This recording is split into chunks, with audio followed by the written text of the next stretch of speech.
Good evening, Patriots. You're listening to Red Pill 78. I am the Corruption Detector, and this is your Red Pill News for Saturday Night Livestream.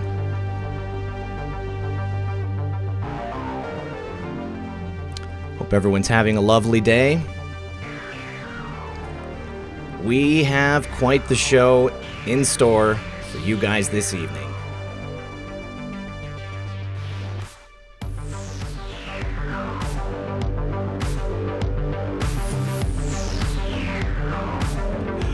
I see Patriots from all over the globe.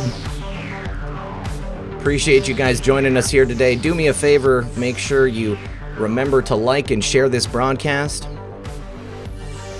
Joining me tonight is author Mark Shaw, the author of The Reporter Who Knew Too Much. I messed up on the card, guys. I had it gotten switched in my mind. Oh. 910 people and 249 likes. Please kick up that like. I do appreciate it. We've got a lot to talk about tonight. We're going to be discussing the life and death of Dorothy Kilgallen. You may or may not know who she is. If you don't know, I'm not going to hold it against you because she is criminally underreported. I'd say Mark Shaw is the preeminent authority on Dorothy and her research. I'm going to throw on slow mode so we don't burn our eyeballs out on the chat. All right, you guys. Please, everyone, do sit back, relax, grab your popcorn, and we'll be right back after a brief word from our sponsor. With everybody working from home now, VPN security is a must-have. Security warnings were just published by the Department of Homeland Security's Cybersecurity and Infrastructure Security Agency. They put this out for companies and IT staffers, telling them to set up systems to enable security against outside threats and to capture metrics using VPN services. Today, with more and more hackers and identity thieves on the prowl, if you don't have a VPN, this is the time to get one. And Virtual Shield has the easiest and fastest VPN on the market. Plus, they're offering a 30-day free trial that is 100% free. Let me show you guys how easy it is. Alright, so here we are. We'll go to What Is My IP? You can see it's right there. Now, when I connect to Virtual Shield, that will mask my actual location, and it now shows that I am here in Chicago, Illinois, and my location is secure. Now, due to the recent situation with CV19, Virtual Shield wants to extend a Customer Appreciation Month to all of my listeners. They're offering 50% off all VPN plans and all premium add-ons, including Protection Plus, Residential Access, and VIP Performance plans for as low as a cup of coffee. You can sign up today at virtualshield.com/redpill78, get the free trial, and see what all the hype is about. You've got nothing to lose, and when you support my sponsors, you support this channel. All right, guys, thanks for sticking around. I do appreciate it. Mark, if you could mute the stream in the background so we don't get the feedback. You guys, I just want to say hello to all of my mods, my girlfriend's here, my mom's here. Do appreciate all of you. Thank you to everybody who has liked and shared so far. And I need to say thank you to Upergal and Lana Kambacher, both for joining the program as members. And then also Ken Lipson, he says, please talk about Out of Shadows. I don't know if we're going to get a chance to talk about it tonight, and I haven't completed the entire documentary, but I have started, and it's something very interesting we're going to be talking about in the very near future. Well, guys, please do, without further ado, join me in welcoming my guest this evening, author Mark Shaw. Mark, how are you, my friend? Oh, we got you muted again. Join me in welcoming how's that? This evening. I can hear the stream in the background, though. How are you, my friend? How do I do that? I'm a techno dope. Just close the live. Well, you can push pause on the live stream, and then you can still watch the chat. That way, there you go. Is that better? Nope, it's still coming through. It's still coming through. It's okay. We'll get it figured out. Well, while you're trying to get pause pushed there, let me just say hello to everyone. I see Real Red Pill Girlfriend. I see my mom. I saw Wheezy Girl. I saw Jojo K. Charles Pixley, good to see you, buddy. Glad you're here. Many people are here to watch this tonight. Let me see if, Mark, do we get it figured out? I saw Jojo I do not. Charles Okay, Hicks, no problem. Where is pause? Here. Well, you might have the stream open in another window, perhaps. So, No, no? no, I do not. Okay, no problem. Well, it has to be open somewhere on your computer. That's interesting. Maybe just close out your internet browser.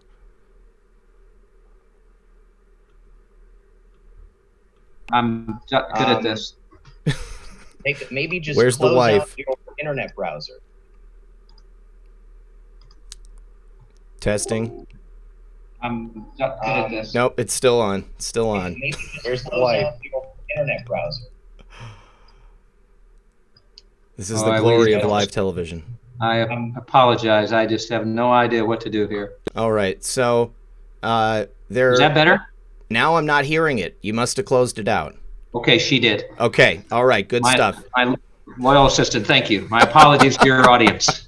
No problem. Nobody's going to hold it against you. Lenita Flynn, thank you for joining as a member as well. All right, so Mark, before we get into talking about Dorothy, please let's tell the audience who you are and what your background is. Well, thank you. Scattered background, of course. I'm a former criminal defense lawyer, which is most important for people to know because of all the research I do in terms of looking at particular types of cases, investigations, things like that. I grew up as a public defender. I've always looked at cases in terms of the motive involved and all of that.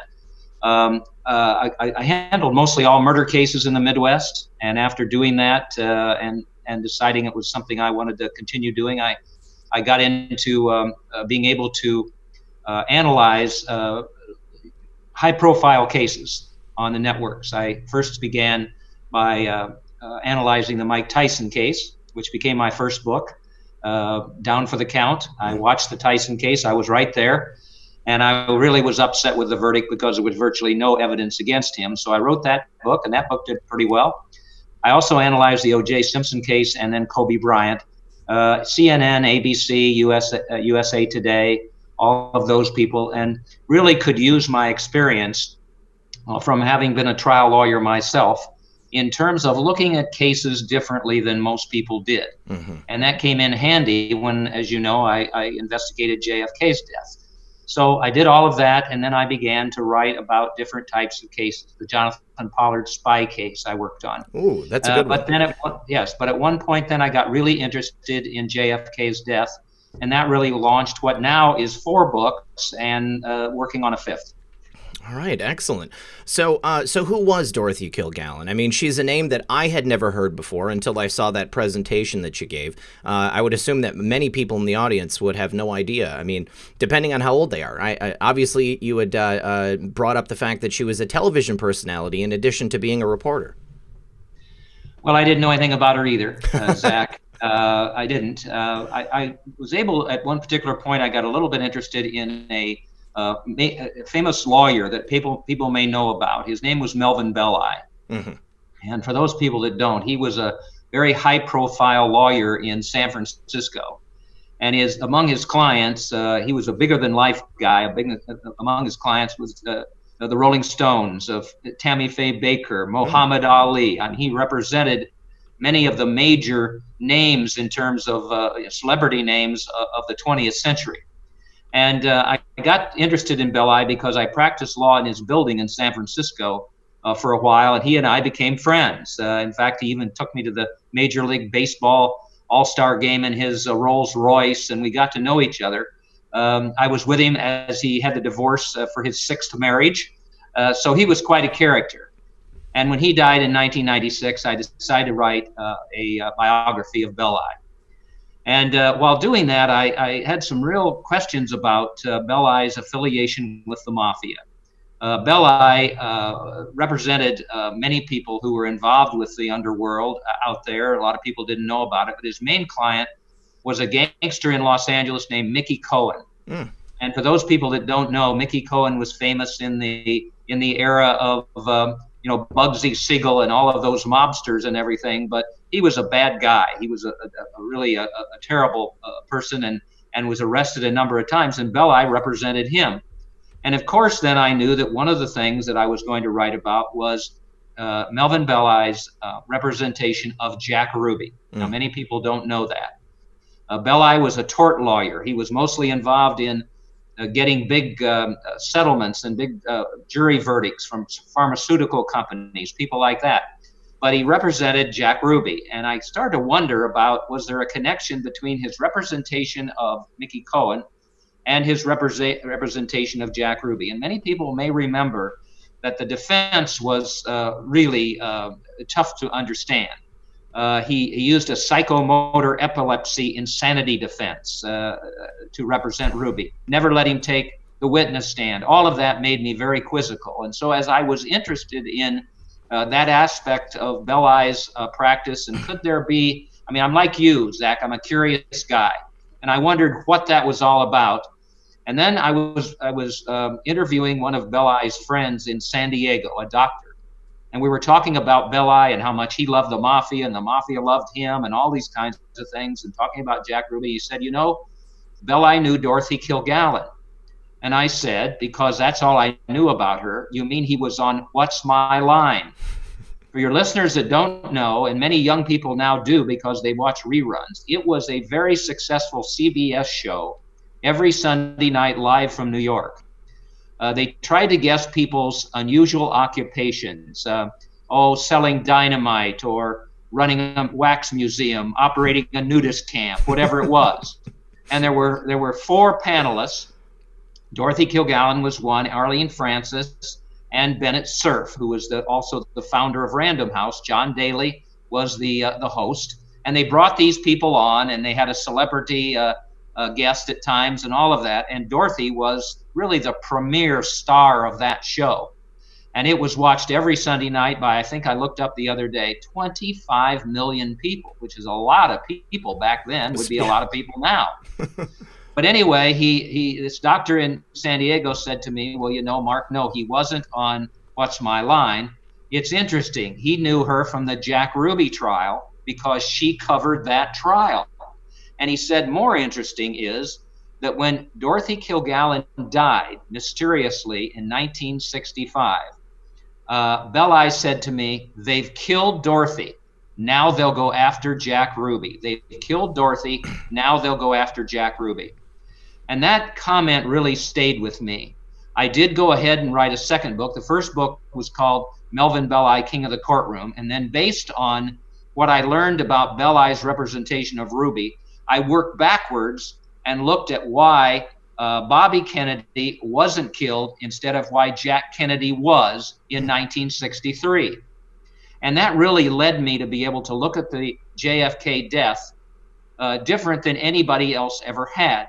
And so I wrote a book then looking back to the 1960 election. And you may remember, and your listeners remember, that Joe Kennedy, the patriarch of the Kennedy family, wanted to be president himself, but he showed kind of an affection for Adolf Hitler during the war. And when he came back to the United States after being ambassador to Great Britain, that wasn't going to happen. Then he wanted Joe Kennedy Jr. to become president.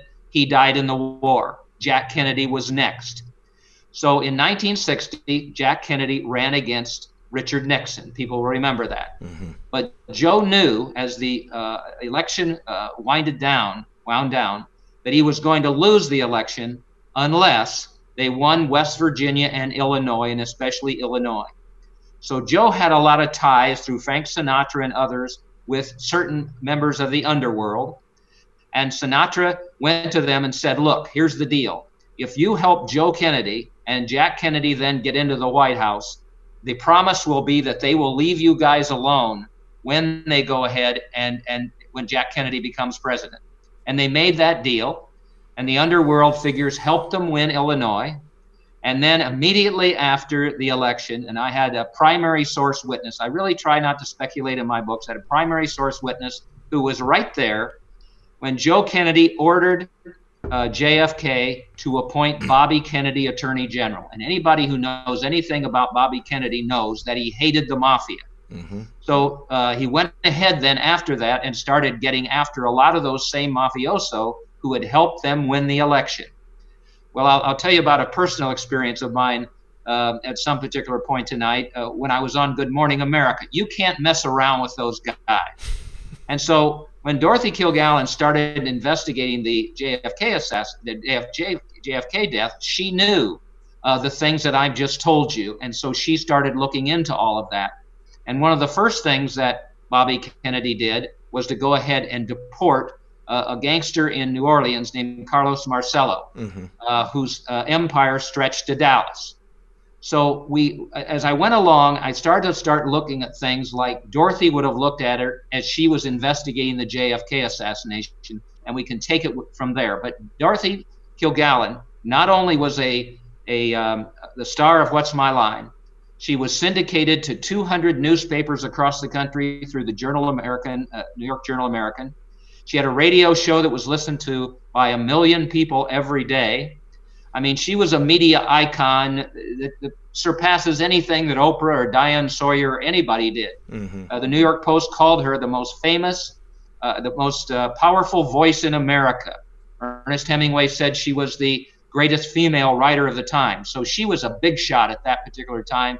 And I took my investigation through Dorothy Kilgallen's death, through Dorothy Kilgallen's eyes, to be able to give a new perspective. Happened in Dallas in 1963. So was it once you realized that Dorothy and Melvin knew each other, is that when you began all of your research, or had you been working on books about JFK prior to that?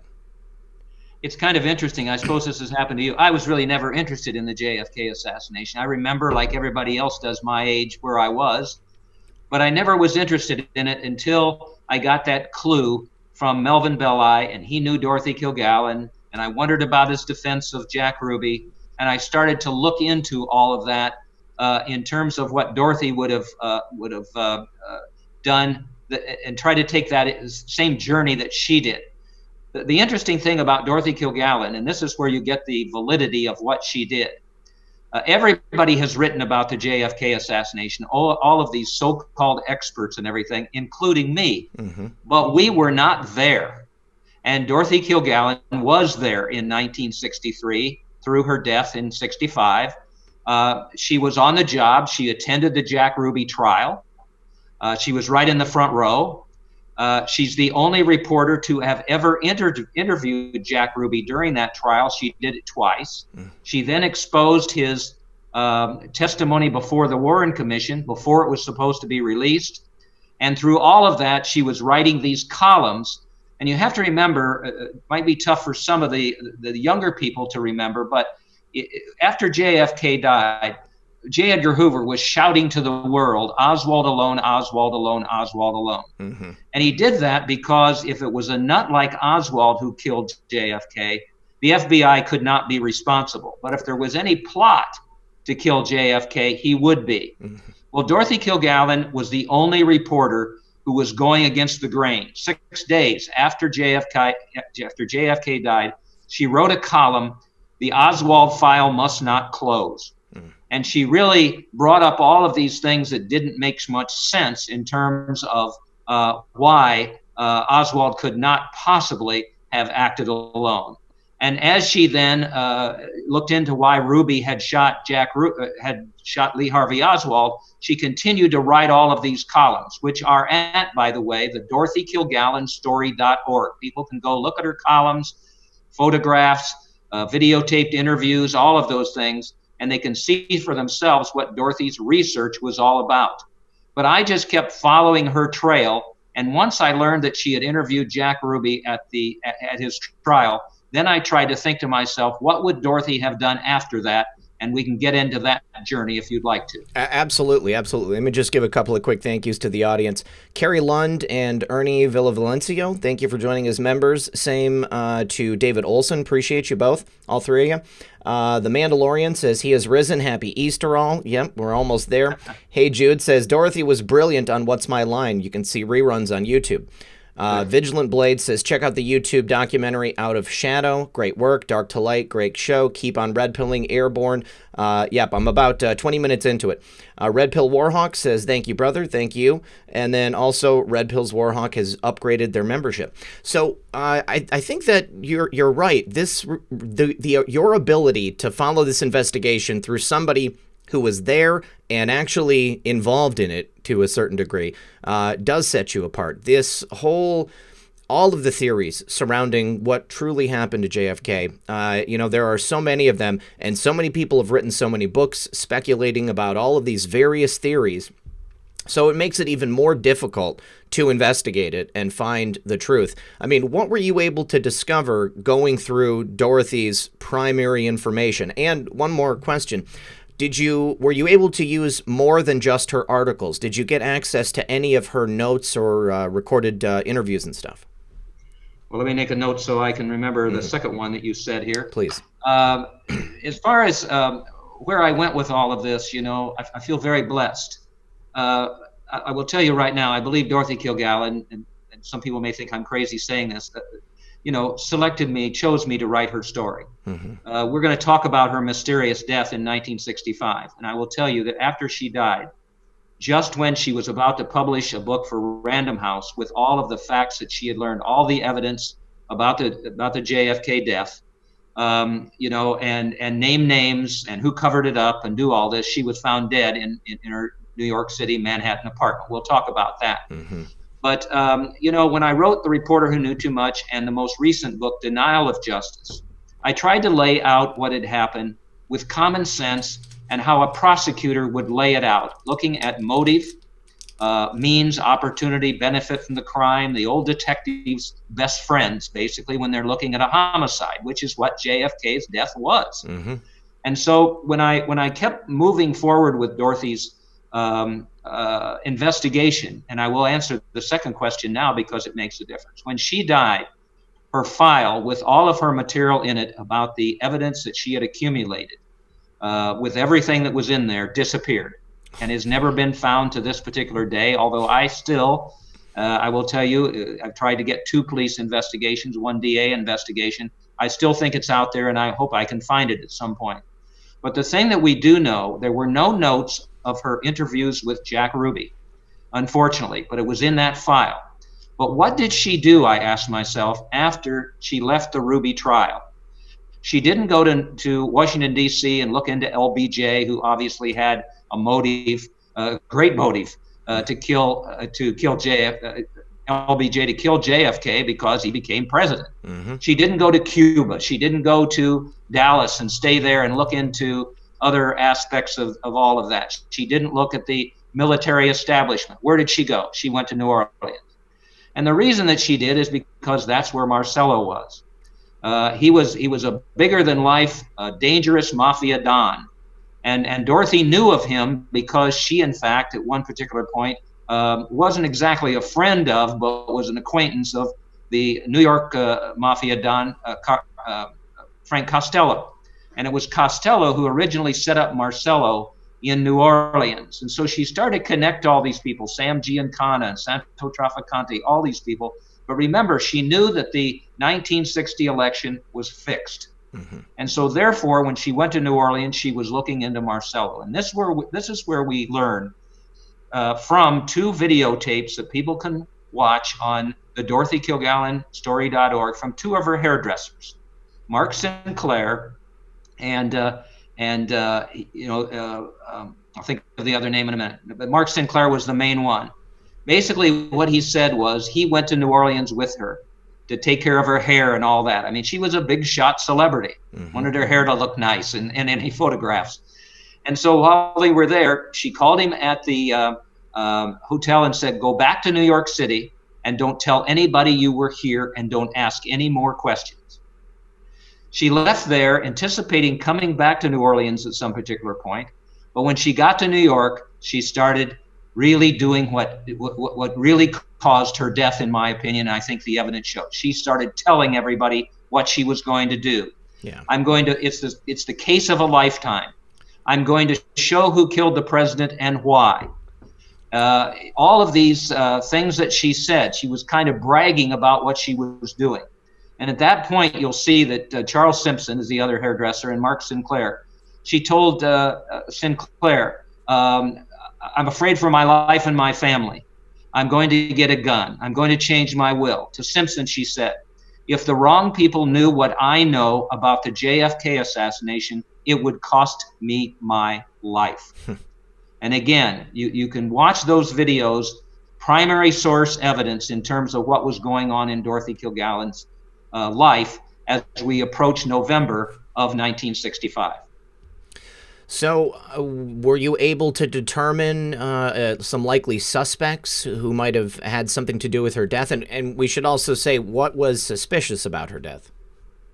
Well, we'll take those in the opposite order there. Yeah. It's interesting because I had to try to piece this together based on circumstantial evidence for the most part.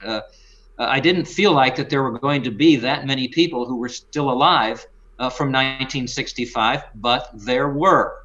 And I was amazed at that. In fact, I would say to your listeners, please do what other people have done when I've done all of these presentations and interviews. If you know anything about Dorothy Kilgallen, her life and times, or anything about her death that we'll talk about, please get in touch with me. It's markshawbooks.com. There's a way to get in touch with me there.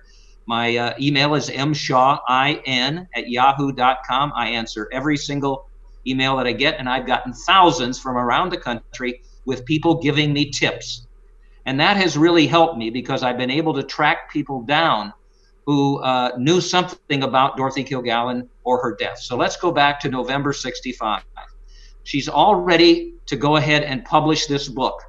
And on the evening of November 7th, 1965, you can go watch, as one of your listeners pointed out, you can watch a rerun of What's My Line. And you will see Dorothy Kilgallen on there. One of the things she was known for, Zach, was the way that she dressed. She wasn't a beautiful woman, a powerful woman, but not a beautiful woman, but a very attractive woman who dressed to the nines. I mean, she really looked beautiful, and I think you'll see her on that show in a beautiful white dress and all of that. And on that particular show, she is as sharp as she can be. She actually guesses 2 or 3 of the occupations. One of them is that woman who becomes important, as we'll talk about, who sold dynamite. Dorothy Kilgallen, then we know, left there, and she went to a bar called P.J. Clark's, which is a famous watering hole in New York City. I sat right next to that table there where she was the night before she died. We then know that she went to the Regency Hotel bar, which was not too far from her, what we would almost call like a mansion on East 68th Street. And at that particular bar, the woman who was the guest who sold dynamite was there and saw Dorothy in the corner in a booth with what they called at the time a mystery man. And nobody knew who he was. And all we know then is that later that evening, she returned home. And the next morning, Mark Sinclair, although I have other evidence now that contradicts a little bit of what he talks about, but he came over to her mansion to get her hair ready for a meeting at her son's school. She had 3 children. And he came into a bedroom that he saw next to her dressing room. She never slept in that bedroom, and he saw her on a bed, sitting up, and knew because of the rigor mortis situation that she was dead. What he also noticed was that she was wearing night clothes she never wore to bed. She had her makeup, eyelashes, and a false hairpiece on. And one of the most interesting things, Dorothy Kilgallen always looked for the little clues, the little things that didn't make sense. We can talk about one of them later with Jack Ruby that kind of let her know that he was involved in the plot to kill JFK. She was very sharp with all of that. And one of the clues was that there was a book on her lap, upside down, that I've recently learned through a tip from a reader, that in her column, she had already talked about the book and the ending of the book, so obviously she'd already read the book. Well, finally, the butler, and I've interviewed now his daughter, who is still alive, came into that room after Sinclair asked him to come. They called the police, and the police then came, but almost 4 hours after they found the body. And we will explain in a little while when you talk about suspects, what I've learned that really points towards at least one of the suspects. Yep. They call the police come, they go into the bedroom, and I think I told you earlier that I'm writing a new book that will compare the deaths of JFK, Dorothy Kilgallen, and Marilyn Monroe, because a lot of people have asked me over the years whether Monroe's death is connected to Dorothy's, and I will tell you now with my almost year's worth of research, the two deaths are connected. Oh, wow. Just as with Marilyn Monroe's death, what the police did is they came in, and you talk about rushes to judgment. With Dorothy Kilgallen, there was an empty Seconal bottle right next to her bed. And they immediately thought, well, here's another celebrity who overdosed with barbiturates. And instead of really looking into the staged death scene, finding out, as I did, that Dorothy never had a drug problem, no alcoholic problem, nothing like that, they right away assumed that she had died of an accidental overdose of barbiturates. Mm-hmm. And then we get to the autopsy, and we'll go into that in a little more detail, but the autopsy people actually screwed up because they never said that she died accidentally. They said that she died of an overdose of barbiturates and alcohol, circumstances undetermined. And there's a similarity there, I might add, to Marilyn Monroe's death, because when they came into her bedroom, she never really slept in the way that she did. They saw empty pill bottles there, and they immediately believed that she must have overdosed. And they even took it further than that and thought that she committed suicide. But the autopsy report, again, of all things, says probable suicide. Mm-hmm. So they really didn't know what happened. And yet what they did is they just jumped to these conclusions. And as I found out, there was no investigation of Dorothy's death. And one of the reasons was because the medical examiner never told the public that it was circumstances undetermined. They put it out that she had died accidentally. And so I have a direct quote from one of the police officers who said that if he would have known that they didn't realize and didn't know what happened to Dorothy Kilgallen, he would have investigated at that particular point. So both books are true crime murder mysteries with all of the suspects and everything. And I like to not tell people what they should think. I like for them to make up their own mind as to what they think happened. Wow. Okay. Yeah. So many things I want to ask. Need to say thank you to Christina Love. Thank you to Wandering Minds. Any info on Jim Garrison and or Fletcher Prouty? We'll talk about that once we're done with Dorothy. And Red Pills Warhawk says, if you get 4,000 likes, that will make Methods a tomahawk. Come on, guys. All right, you guys, please. If we can get 4,000 likes on this video, then Methods is going to get a free handmade tomahawk. He says, I know you love... Come on, guys. I know you love Methods. Yes, please. Give us 4,000 likes so Methods can get a tomahawk. I had a viewer make me a custom tomahawk and just send it to me. You don't see those around much. No, you don't, and it's gorgeous. Beautiful. Beautiful. Very nice. All right, so that's Red Pills Warhawk right there. All right, so now, first of all, are you saying that the death scene was staged? And was there anybody who put that together before you? Not really. And I'm not the greatest researcher in the world. I will tell you. I kind of land onto these things. I do believe that Dorothy kind of guided me to certain things that I found, those videotaped interviews with the hairdressers and things like that. But no, we hope, Zach, that if there's a headline about us that we did something wrong, or that we took an overdose of barbiturates, that people will come forward and say, wait a minute, I know Zach, he wouldn't do that. Mm-hmm. And you would think that would have happened with Dorothy Kilgallen. But no, it didn't. Not her family, not her What's My Line colleagues, not her newspaper colleagues, not her radio listeners. Nobody came forward and said, that's not Dorothy. She didn't have a drug problem. It doesn't make any sense. Mm-hmm. And for a long time, I wondered why. And your listeners may be wondering too, because we have, what I just said, people can make up their own mind. Was that a staged death scene? Well, it sure looks like it. Mm-hmm. It seems like people would have come forward. But I recently interviewed for Denial of Justice, which is the follow-up book to The Reporter Who Knew Too Much, Dorothy's butler's daughter. And basically what she told me, and we want to get into the suspects in a little bit, she told me something about that. But what she told me was that really nobody came forward because they felt like the same people who killed JFK killed Dorothy, and they were scared. And the evidence I can give you about that is that the two videotaped interviews with Charles Simpson and Mark Sinclair took place in 1999 and 2000, almost 40 years after Dorothy died, because they were still scared. And I will tell you today, I got a kick out of the fact, if you don't mind me mentioning, that you put up the author who knew too much. Because I've had people ask me, you know, am I worried about uncovering government corruption and all that kind of thing? And, you know, in our work, we don't worry about those kinds of things. Mm-hmm. But no, nobody else looked into it. And all at once, all of this information kept coming to me. And I knew that I had to investigate Dorothy's death. It's a true crime murder mystery, as I say.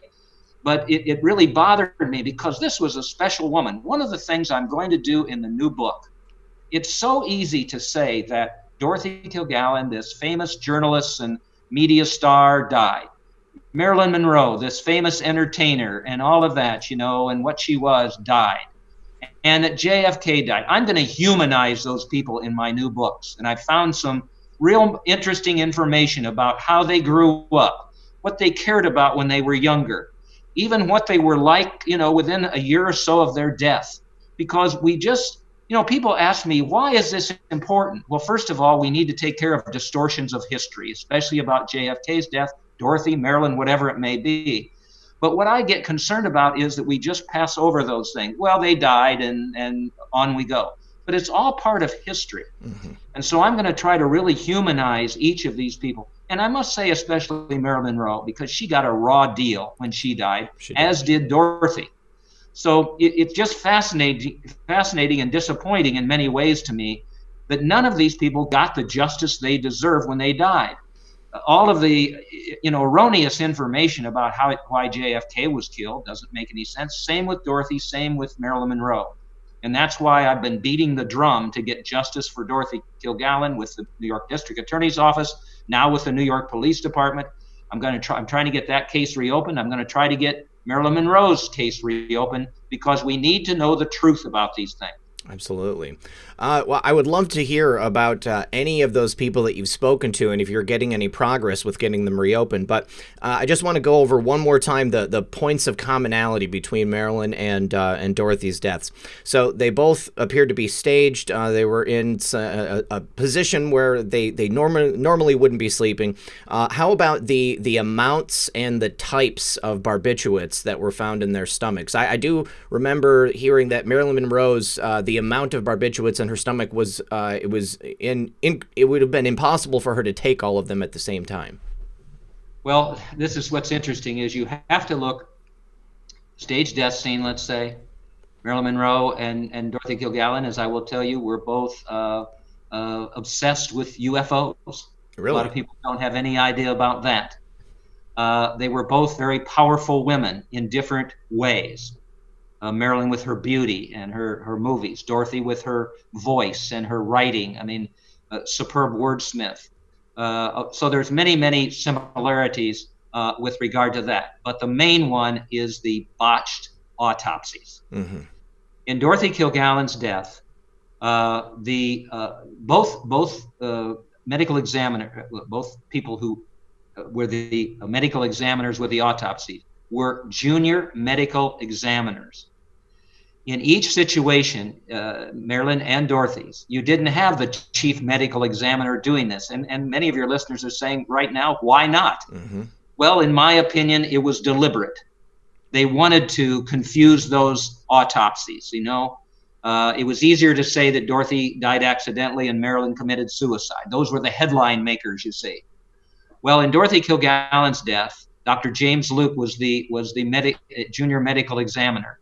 And he went ahead, and I finally was able to find, again, I am not the greatest researcher who ever lived, but through just a feeling that I had, I couldn't get the autopsy from the New York Medical Examiner's Office because I'm not a family member. Mm-hmm. But one day I had this feeling, and when I get these feelings, I feel like Dorothy might be sending me somewhere. So she sent me, I believe, to the National Archives, and there it was. And people will see her autopsy for the first time, both in The Reporter Who Knew Too Much and Denial of Justice. Mm. And what it showed is there was not just one barbiturate in her system. There were two Seconal and Tulinol, which is just a step up in the dangerous level of taking sleeping pills. All right.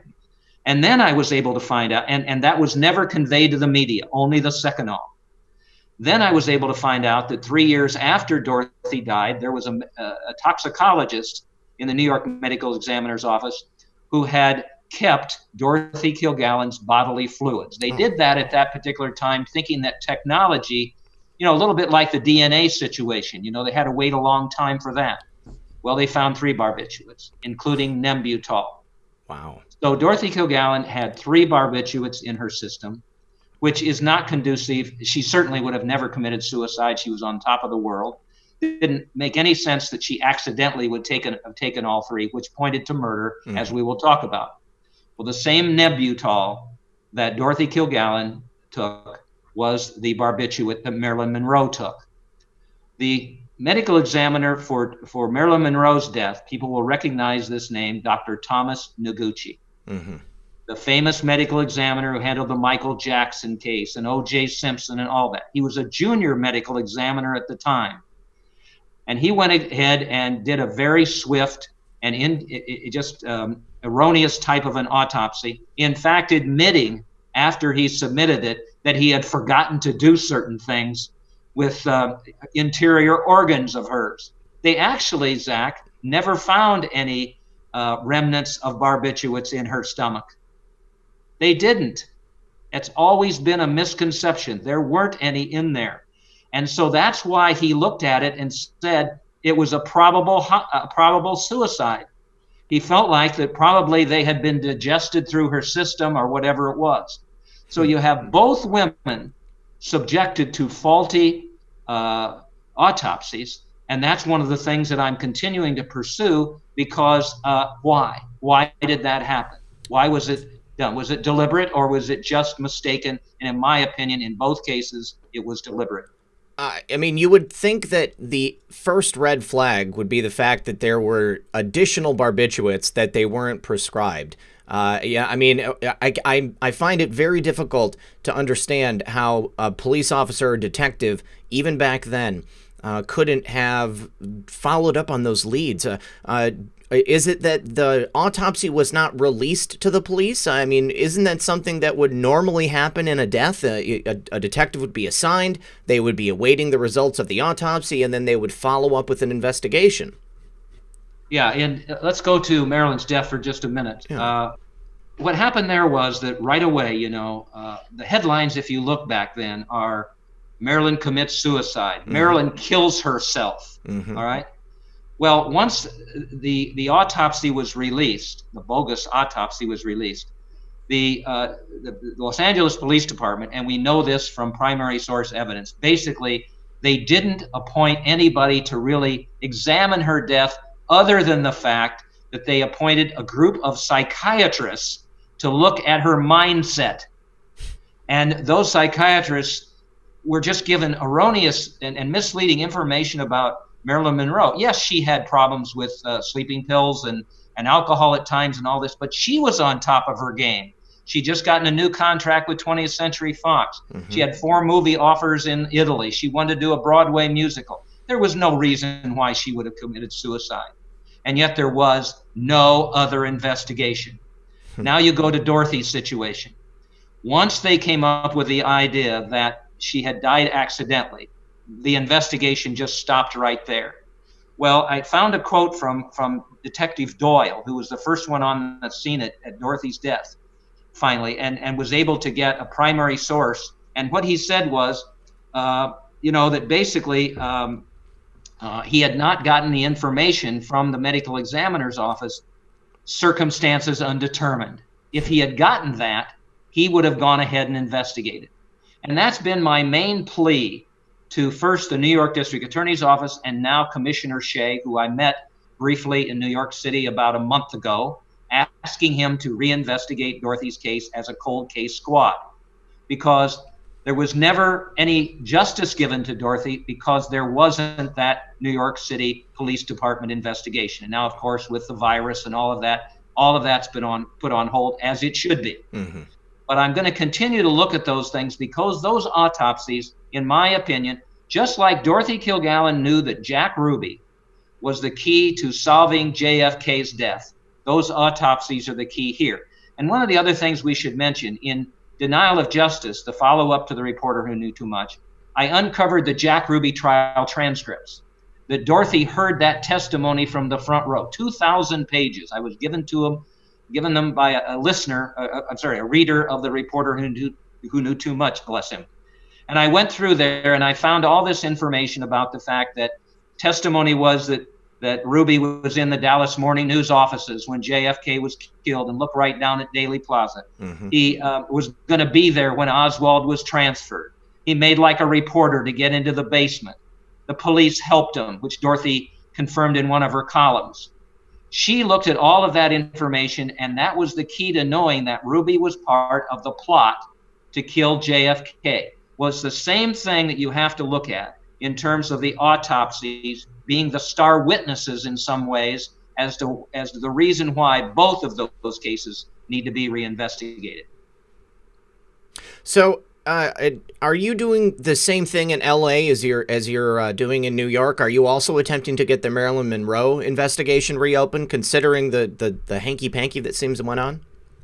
Well, I'm going to. Okay. I'm still completing my research for the new book. It'll be called Collateral Damage. It basically has to do with both of these women are byproducts of Joe Kennedy's decision appointing having JFK appoint Bobby Kennedy Attorney General, because then you just have the trigger point of all the things happening leading Dorothy Kilgallen to the Jack Ruby trial investigating JFK's death. Mm-hmm. And I will tell you right now, one of the main suspects that I believe was involved in Marilyn Monroe's death, and this is no news, but I'm going to be able to present new information about it, was none other than Robert Kennedy. Really? So all of that ties in together, and I'm continuing to do my research to be able to plug all of that in, and then at some particular point when I get the book should be published the first of the next year, I'll go to the LAPD, just as I did, or the Los Angeles District Attorney's Office, and try to do the same thing that I can to get both of those cases reinvestigated. Okay, I'm looking forward to that. Let me just do a couple of quick thank yous. Clinton Sidebear says, new sub, great info, thanks. Thanks for coming over to the channel. Joshua Maltabarger says, thank you for all you do, appreciate that. Mike R says, where we go when we go all, love the show. Thank you, Mike. Hey Jude says, didn't Noguchi say that there was not enough sediment in Marilyn's stomach? It was suspected that it was given rectally. I suppose that's correct. It could have been that way, but I was immediately thinking an injection or something like that. Was he able to narrow it down?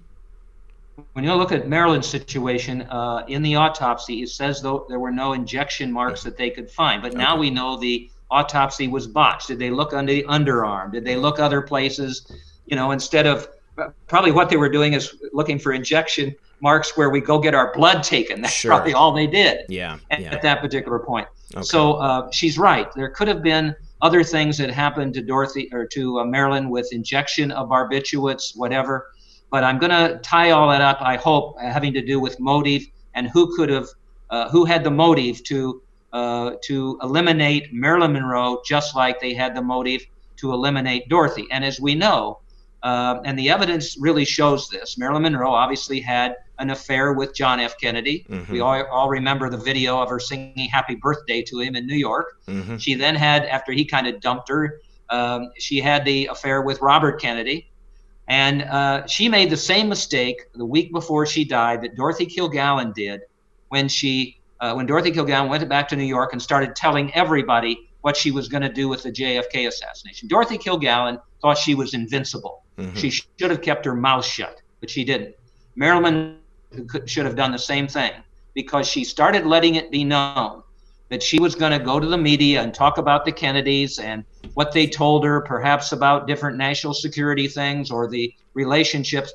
Well, Joe Kennedy, for one, could have never let that happen. Right. People think I'm pretty nuts when I say this, but Joe Kennedy truly believed, that Jack Kennedy would be president, Bobby Kennedy would be president, and then Ted Kennedy would be president. A Kennedy dynasty for 12 years. Well, he was never going to let Marilyn Monroe, if she was going to do it, go ahead and explode all this information about the Kennedys. He couldn't let that happen, that's for sure. That would be very dangerous to the dynasty.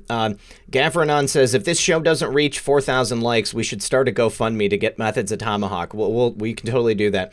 Red Pills Warhawk says, no, I will make him half of one. Thanks, guys. Cue the Music says, Mark's voice sounds perfect to narrate his own books. Mark, have you ever thought about doing that? I tried that once, and I will tell you, we don't understand how difficult that is. It is. People should try it. You can't make a mistake, although you could, but it would take 3 years for me to do that. So all of my books are in audio, and they luckily found Broadway actors who knew what the hell they're doing instead of trusting that to me. Good stuff. Sharon Korea, thank you for that. Venom Splat says, Vipresso vape kit from Venom Splat is delivered. Okay, it's got to be delivered to my address now, and Venom, I will let you know as soon as I get it. Kelly Dunn says, they inject barbiturates under the toenail. Don't ask me how I know. It's to hide from autopsies. Kelly, I'd like to know how you know that that's the case. All right, so I think this is a perfect time to ask, who are the suspects you've identified in Dorothy's death? Well, I want to just give you one quick experience of mine to show you how dangerous these people can be. When I was with Good Morning America as a correspondent for them, looking into legal cases and human interest stories and things like that, I have to date myself because it goes back to when David Hartman and Sandy Hill were the hosts, so people will know when that was back a ways. I was asked to go over to Atlantic City and interview the attorney for a Mafia boss there about how the Mafia was trying to get into Atlantic City and the casinos. And so I went to Philadelphia and I interviewed this lawyer. And we were surprised, Zach, that he would talk to me. But he sat down and he gave me information that I didn't think he probably should have. They played that tape on Good Morning America the next day, and it was a very popular, obviously, segment for the show. And the producers called me and said, Mark, stay right there in Philadelphia, and why don't you see if he'll talk to you again? So I got on the phone from the hotel, and I called his office. I don't remember his name. And this woman answered the telephone, and I could tell there was something wrong. And I said, I'd like to talk to Mr. whatever his name was.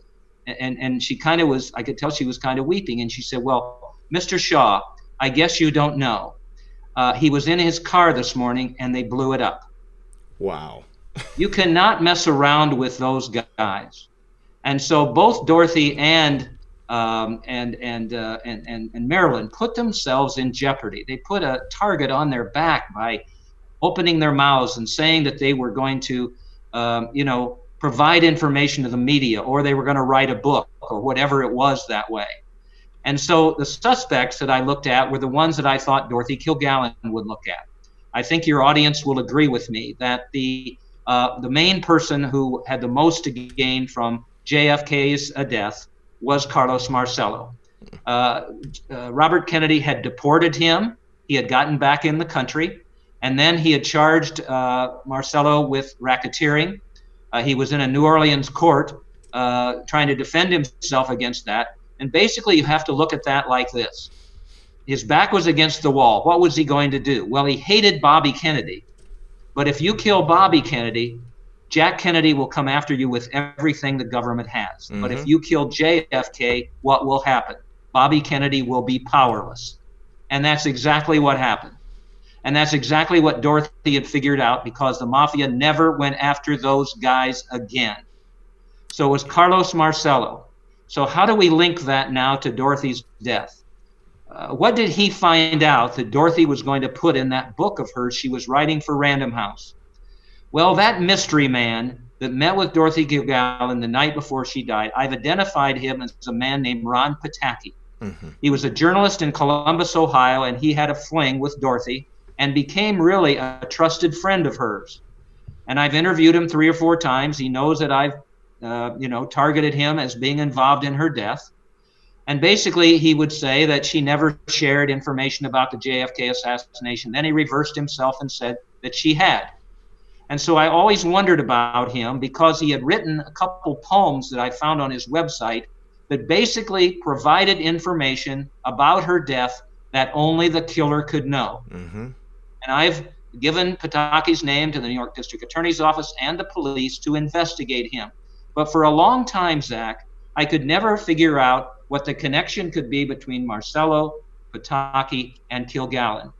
Until recently, when a source out of Las Vegas, who's asked me not to use his name, he's still scared today after all these years, told me what happened. Because during an interview with him, at the end, I just happened to say, do you know who Ron Pataki is? And he said, well, yes, I do. What I understand is that in the summer of 1965, toward the fall, he was in some kind of trouble.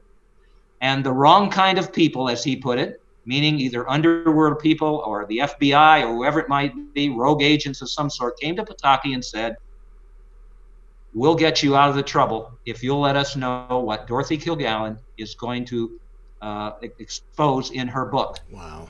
And that Pataki agreed. He was compromised, and he was then gave that information to the Marcello, Hoover, other enemies that she may have had and whatever. And as he said to me, and every time I say this, Zach, it gives me a chill. He said the moment that Pataki told that information, Dorothy Kilgallen was dead. Mm-hmm. So those are the suspects in the Kilgallen homicide. With Marilyn, what I've tried to do is I've tried to look again at motive. Who benefited most from the crime? Well, we've tried to take a look at various suspects who could have hated Marilyn. Maybe it was people in the entertainment community who were jealous of her stardom. Mm-hmm. Maybe it was men that she had men that she had discarded some way or another. You can look at all these sorts of suspects. But really, when you get to the bottom of the barrel in terms of who had the most motive to have silenced her, you have to go right back to the Kennedys. And what's interesting about that is that Joe Kennedy's comment to me, his quote to me that I found, and there's a lot of them. Bobby hates like I do. Joe Kennedy was a bad guy. It would take us 2 shows to go through all of things that he did. He was an adulterer. He was a guy who ran around on his wife. He cheated and sold his stocks during the Depression. I mean, he was a really bad guy. And unfortunately, the apple falls not far from the tree. And Bobby Kennedy was a lot like him, a ruthless politician, a ruthless man who didn't care how he won. He just had to win. And so you have to put yourself in Bobby Kennedy's mindset as he finds out that Marilyn Monroe, who he had an affair with, there's complete evidence with regard to that, is about to divulge information not only about his romantic relationship with her, but also perhaps information about national security or whatever that he might have whispered in her ear or whatever. Mm-hmm. And he knows all that. And I was recently able to find someone who can position him in Los Angeles at the time that Marilyn Monroe died. Now, he came up with an alibi to begin with, saying he was in San Francisco at a ranch, taking it easy for his birthday and all of that. But, it's interesting when you're on the side of the truth, and I believe I am, just like you are, Zach, information comes to you that discounts untruths. Mm-hmm.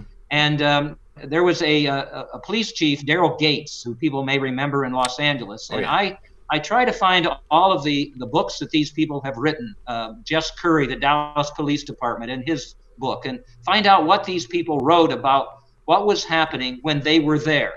And Gates and other officers, but especially Gates, pinpoints the fact that Bobby Kennedy was staying at the Beverly Hills Hotel in Beverly Hills on the date that Marilyn Monroe died.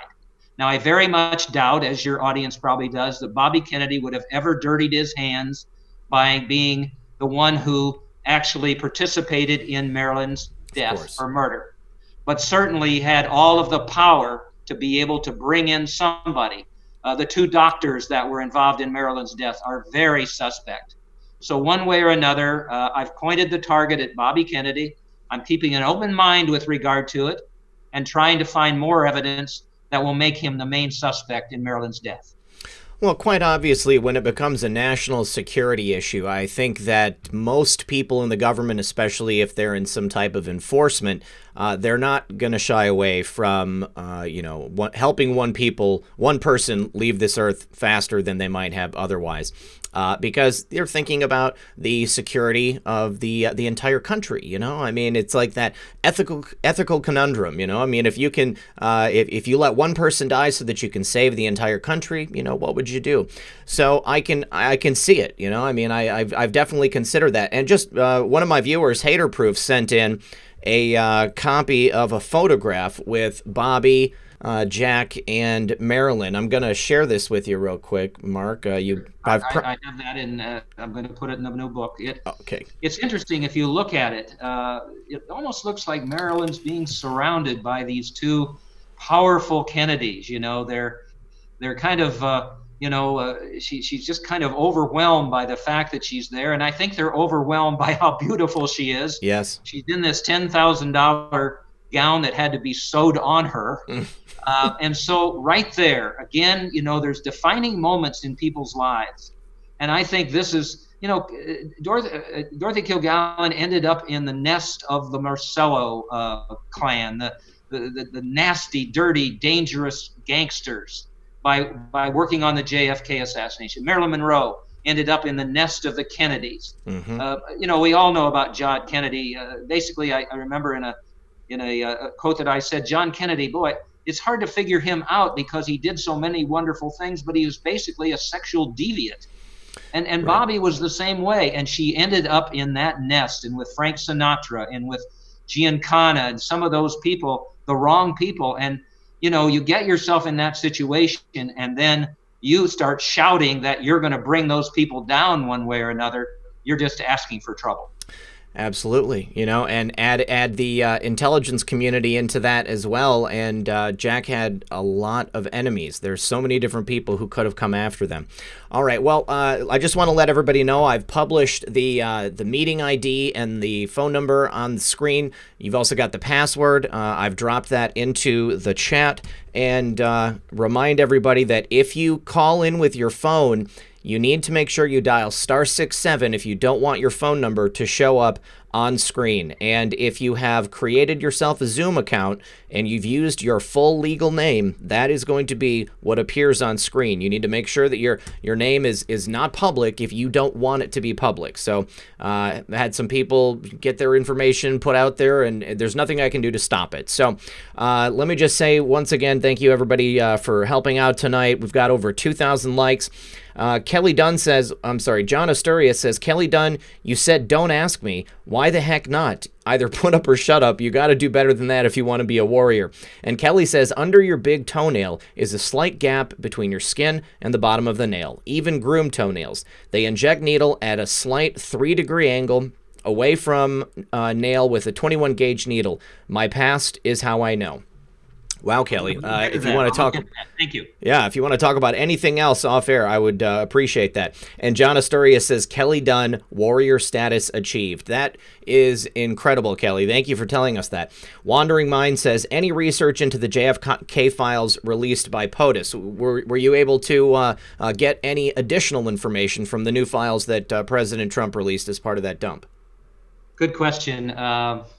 What we have, I don't like the C word, conspiracy, so I never use it. There was a plot to kill JFK. There was a plot to kill Dorothy Kilgallen. Mm-hmm. There was a plot to kill Marilyn Monroe. But the cover-ups through the years of all of this by governmental agencies is just astounding. I want to mention a couple of them, but I'll start with your question. Can you give me any reason whatsoever that makes sense why the United States government continues to withhold JFK assassination files that by law, they were required to give us, 2 years ago or something. Mm-hmm. What was given to us this last time, where it wasn't even close to what we should have as Americans. Mm-hmm. We should have the right to look at all of those files. What in the world can they be hiding after 50 some years from the death of JFK? It's just astounding, and it's really disappointing. But what happens, I've found, both with the New York District Attorney's Office, and I hope it's not going to happen with the New York Police Department, anytime you're looking at a government agency investigating a government agency. And that investigation shows that the government agency they're investigating did a terrible job and covered up things, and there's corruption. It's very difficult to get to the truth that way.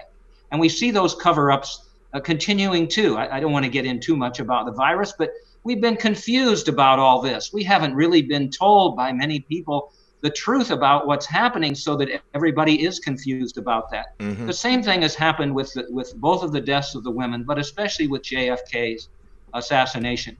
When I gave a presentation down in Dallas at a main library down there in November, which, by the way, exploded and went viral. There's about 600,000 views of it on YouTube. You can look up my name and Dorothy's and Allen Library. It's there. I went to the JFK Museum, the sixth floor museum, and I wanted to see what they had, because I had some poor experiences with them. I tried to give them copies of the Jack Ruby trial transcripts, copies of my books, copies of Dorothy's columns, interviews, and everything. And they kept stonewalling me. And finally, I just gave up, because I didn't feel like I could trust them with those important historical documents. So when I went to the museum, I wanted to yell and scream, because here are all these students and teachers coming through. And basically what it is, and I want to warn people out there, it is a shrine to Lee Harvey Oswald. All of the exhibits have to do with Lee Harvey Oswald. There's very little about Jack Ruby. There's all of this material in the exhibits. They're 3 or 4 years old. It doesn't even take into account the Ruby transcripts, anything that Dorothy came up with, anything that other researchers have come up with.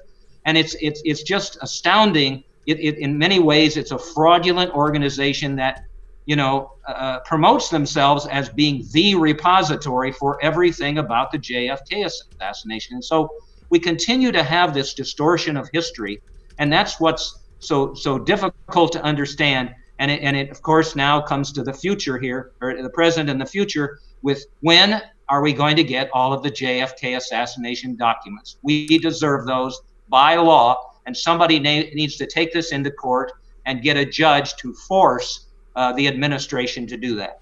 I personally tend to believe that it must mean that someone who is involved, probably in our own government, must still be alive. That's the only thing that makes sense to me. I just need to say, somebody had asked about Jim Garrison and Fletcher Prouty, if they worked into your research at all. And then also Christine in Texas wants to know if you've done any investigation into the JFK Jr. plane crash. Now, as you're answering that question, I'm going to be bringing our first caller in. Okay, here's a situation. The first one with regard to Garrison.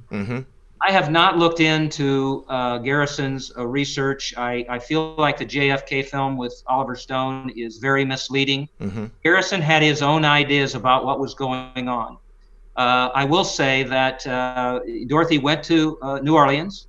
We don't know whether she met with Garrison at that point. If you watch JFK, though, look at a scene where they're all Garrison and his deputy prosecuting attorneys are in a boardroom, and they're talking about the various people that they're going to investigate. Of course, they come around to investigating Clay Shaw, which is, I believe, is a very confusing situation. But one of them mentions the name of Carlos Marcello. And Garrison says, no, and he goes on. Well, it's hard to believe that he wouldn't have known, being right there in New Orleans, about Marcello, but that didn't happen. So I haven't really gotten into Garrison's investigation. He never was involved with Dorothy Kilgallen. Nothing was ever presented that way. Many people, I will tell you, have completely avoided Dorothy Kilgallen because they're all Oswald alone advocates that way. With John F. Kennedy Jr., there is, I don't believe it's even a theory anymore, what they call the Kennedy curse. And I think it all emulates from the sins of Joe Kennedy, Joseph P. Kennedy, which I wrote a book about him called The Poison Patriarch, and all of the things that he did to poison the family. Look at all of the unfortunate deaths in that family. Just in the last week, even. I'm just going to mention that. I mean, you got John Kennedy, you got Robert Kennedy. I mean, you can go on and on and on. women, and all of that, suicides, everything. And then this terrible death of Robert Kennedy's, I believe it's his granddaughter and her son, who wander into the water off of Chesapeake Bay, chasing a ball in a canoe, for God's sakes. I mean, that's almost the mother being child abuse, doing that, and they get swept out to sea and die. Just such a tragedy. Mm-hmm. But John F. Kennedy Jr.'s death will always be suspicious. At one particular point, I started to read up on that. But just with, the facts regarding Dorothy Kilgallen's death are pretty easy to find. Mm-hmm. Marilyn Monroe's are very confusing, and I've had to sort through that to find fact from fiction. With John F. Kennedy's Jr.'s death, there really aren't very many facts. There's never been anybody come forward who's been able to, some way or another, go ahead and bring evidence to bear that gives us any idea that it wasn't a simple plane crash. The only question you have is that it has to be suspicious because it's a Kennedy death again. Exactly. So, and I think that makes sense. Okay. All right. Excellent. Well, I'm going to bring in our first caller, Mr. Dragon. Are you there, my friend? Yes, I am. Welcome. What's your question for Mark? Not a question, just a statement. Okay. I love your hat, Mark. Well, thank you. Thank you. Very nice of you. I appreciate it. It's a favorite hat. It's my thinking hat. It takes a real man to rock a hat like that. I'm not going to lie. It is. It's a rather handsome hat. I will say that. All right. I'm going to get out of here. All right, buddy. We got to get 4,000 likes for Methods. Yeah, we just need another 1,800 likes, and then we can get Methods a tomahawk as well. I'm sure that he'll really appreciate it, guys. All right. You guys have a good night, man. You too. I'll be in touch. We'll see you. Later, brother. Yeah, bye-bye. All right. Awesome. Good stuff. So then I also need to say, Casey and Ann, have you looked into the deep state angle with all this? Dorothy had a feud with Sinatra. A feud with Sinatra prior to the Marilyn Monroe and JFK murders. Sinatra would have been fully cabal. So this is something I actually heard you address previously. Sinatra liked to hang out with mobsters. Sinatra liked to surround himself with these criminal actors and the deep state, whatever you might want to call it. But was he actually one of those people? Well, it's interesting. You have comparisons between Melvin Belli and Frank Sinatra. They both love to hang around with those people. Mm-hmm. There is a photograph of Sinatra getting off a plane. Maybe people have seen it, where he's carrying a bag, and supposedly that's money coming back from Havana and all of that. There are many, many pictures of him with mafioso. Frank liked to be a big shot. Mm-hmm. There is evidence that, of course, that they propelled his career forward. There's no question about the fact that I think that he had links to the Mafia, especially Sam Giancana. I don't know so much about Marcello, but I had a very interesting situation come about. There's a book that I can tell people that I think they would enjoy reading. It's Hollywood Godfather, Gianni Russo, who was a mafioso in New York City. And that particular book has filled in some of the holes for me with regard to mafioso in New York City. I'm sorry, that's Gary. Make sure that you mute the stream in the background, buddy, and we'll get to you in just a sec. I'm sorry, continue. The book, again, I'll say it, Hollywood Godfather, Gianni Russo. And he was a part-time kind of mafioso in New York City. Frank Costello was his mentor. He went back and forth to Las Vegas, and he filled in a lot of holes for me about what was happening with Dorothy Kilgallen and the Kennedys and everything that I'll put in the new book. Just prior to her death. And so I think you can learn some from that particular book, but it ties in Sinatra, which is the question. Okay. It really shows, and there's a photograph of that you have with Marilyn Monroe, and back in the background is Frank Sinatra at an event at a resort that took place shortly before she died. So Frank Sinatra had dirty hands. There's no question about it. His actual participation in Dorothy Kilgallen's death, for instance, I put him as a suspect in the reporter who knew too much. The reason is this. He and Dorothy were very good friends at one particular point, but then they had a falling out, and I can't imagine why Frank would have been offended, Zach, but she wrote what she called the real Frank Sinatra story in the Journal American, which talked about his bimbo girlfriends, how he was terrible to women, how he hung out with all these mobsters, how he was this and how he was that. And you know what? Frank got upset with that. So he started going after her in his nightclub act, calling her the chinless wonder. If you look at Dorothy Kilgallen, man, that's low. yes, low. He also would put a key up and say that was her figure. Oh. I found a quote recently where he said, if you run into Dorothy Kilgallen, do it with a bus. He sent her a fake tombstone to her office. So they did not care for each other at all. No. And when Dorothy died, Frank said to his manager, well, now I'll have to change my Las Vegas act. Oh, man, what a guy. Oh, okay. So let me see. Just want to make sure I didn't miss anybody. Claudette Petchart, thank you for that. And Casey Anon, feud, not field. Thanks, buddy. I got it. Mona56, was Marilyn Monroe pregnant at the time of her death? I haven't heard that myself, but was she? Did you hear anything about that? No. In terms of her being pregnant when she died, no. But I wouldn't trust that autopsy any further than I could throw it. Now, one of the reasons that we know, there's two reasons really, among others, that we know about Marilyn Monroe that I'll put in the new book as to why she would not have committed suicide. First of all, her career was on the upswing. Second, Joe DiMaggio, the great Yankee slugger who she had been married to and divorced, was coming back to her, and it looked like they might get married again. More than anything, too, she had just purchased a new home. Marilyn always wanted a home. If you know anything about her early life, she was passed from foster home to foster home to foster home. She was always looking for love and a home, and she loved her new home. And the other one is that Marilyn Monroe, more than anything else in the world, loved children and wanted to have a child. She had 2, 3, however many miscarriages, but she hoped, I think, that there was still time for her. She was 36 years old when she died. Dorothy Kilgallen was 52. JFK was young. And one of the things I'm going to do in the new book is again humanizing each of them with what they would have had they gone on with their life. Look at JFK. He never got to see little John grow up, or Caroline. He never was able to enjoy his children. Look at Dorothy Kilgallen. She had 3 children. She was never able. I found a Good Housekeeping article recently where she talks about her youngest son, who she loved so much. She never got to be able to watch him grow up, and Marilyn Monroe obviously never had a chance to have a child. This is what they lost in terms of what they would have contributed to history if they had lived, and that's the tragedy of all 3 deaths. Absolutely. Okay. We're going to get Gary, Prayers for Q Plus on. Gary, are you there? Yes, indeed. Can you hear me? I can hear you, sir. Yeah. What's your question for Mark?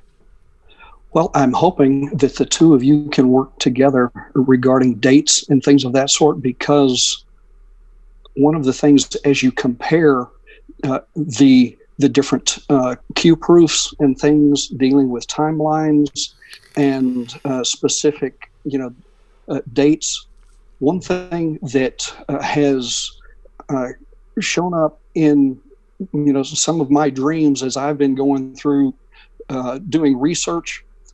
You go to bed after the research and you even dream about it. And one of the things that kept popping up was the JFK side of things. And I'm wondering if we're missing, as we compare and do different Q proofs, are we missing anything checking back to significant dates and, events, timelines dealing with the JFK side of things? And obviously Mark's research could contribute to connecting some of those dots if they are indeed there.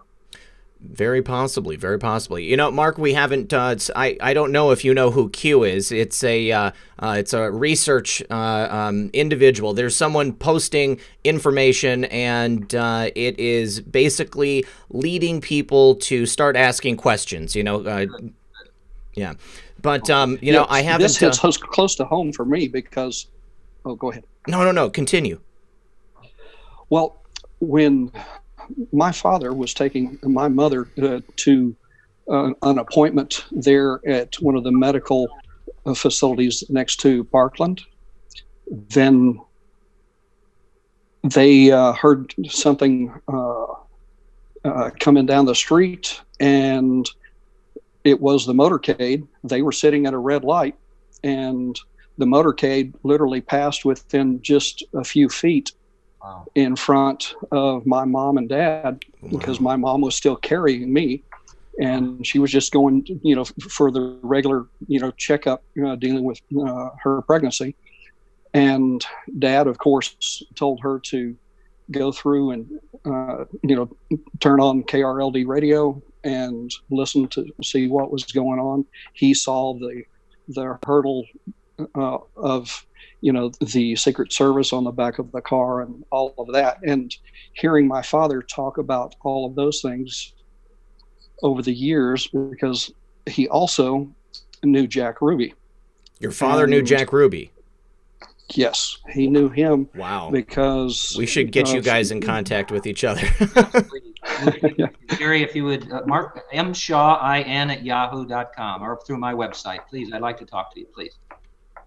I'll be glad to, because my father gave me a lot of things. Okay.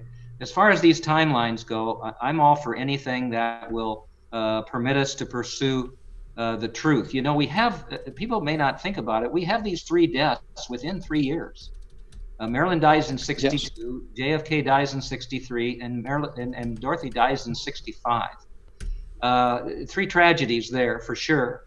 And so, I've tried to look at what I call defining moments in any of these kinds of cases, and that obviously has to do with what's going on at the particular time that these deaths occurred in the world, for instance. So I would assume that plays in to what Q is all about, of trying to be able to, figure out exactly within the context of the JFK assassination, for instance, we have the deaths of Dorothy and Marilyn. Mm-hmm. And so I hope that I'm kind of following that path. All I'm interested in is trying to find the truth based on primary sources and what I believe truly happened at the time. Well, I'm big on the idea that our country took a very dark turn at this point in history. Indeed. And that's one of the great things that that Q has done, is to kind of bring about the ability for people to ask questions, to go back and look through time at the timelines, the things that have taken place, and you can kind of see the point in time at which we took, that sideways turn. And, the assassination of JFK, and then, Bobby, Martin Luther King, all of those things, the intelligence community obviously having a major part to do with it. But it's clear that the mob was a huge part in it as well, So it's unfortunately one of those things that I don't know that we're going to get the full extent of it until we can get that full release. And hopefully that's going to happen here in the very near future, I would imagine. Well, Dorothy Kilgallen, people can read all the books and others' minds, whoever they want to, but Dorothy Kilgallen is the most credible reporter to have ever covered the JFK death. And it's easy to see why, because she was there. I mean, all of these authors and so-called experts and everybody else, including me, I'd written, 2 books before I found out about Dorothy. We weren't there, but she was right in the front row and you can see the photographs on the DorothyKilgallenStory.org of her holding her file in the courtroom. We know that she interviewed Jack Ruby. One of the interviews I think that historians like you, Gary, would be interested in on the DorothyKilgallenStory.org is a videotaped interview with Joe Tannehill, who was Melvin Belli's co-counsel for Jack Ruby. Mm. And he talks about setting up the interviews with Dorothy Kilgallen and what he believes that what Ruby told her was, basically what he believed was going on at the time. And that's why Dorothy then, I believe, went to New Orleans. So we have this primary source evidence that I hope will point toward the truth about what happened back then, so we can get rid of all these distortions of history. Gary, thanks for your call, buddy. Did you get Mark's email written down? Actually, I did not. Okay. Is that something that you'll be dropping in the notes down below? No, he had given it to you just here on the call. He said it was mshawin at Yahoo. At yahoo.com. So please definitely get in touch, and I would love to see what comes of that communication, you guys. Will do. All right. All Thank right. you. Thank you so much. Take care. Appreciate your call, Gary. That is Where we go one, we go all. That's right. I Where we was just go going one, to we say, go by all. the way, he certainly knows where he was when the JFK death took place. Yep. He was in his mother's womb by Parkland Hospital. I don't know that there's too many people can say that. Bless him.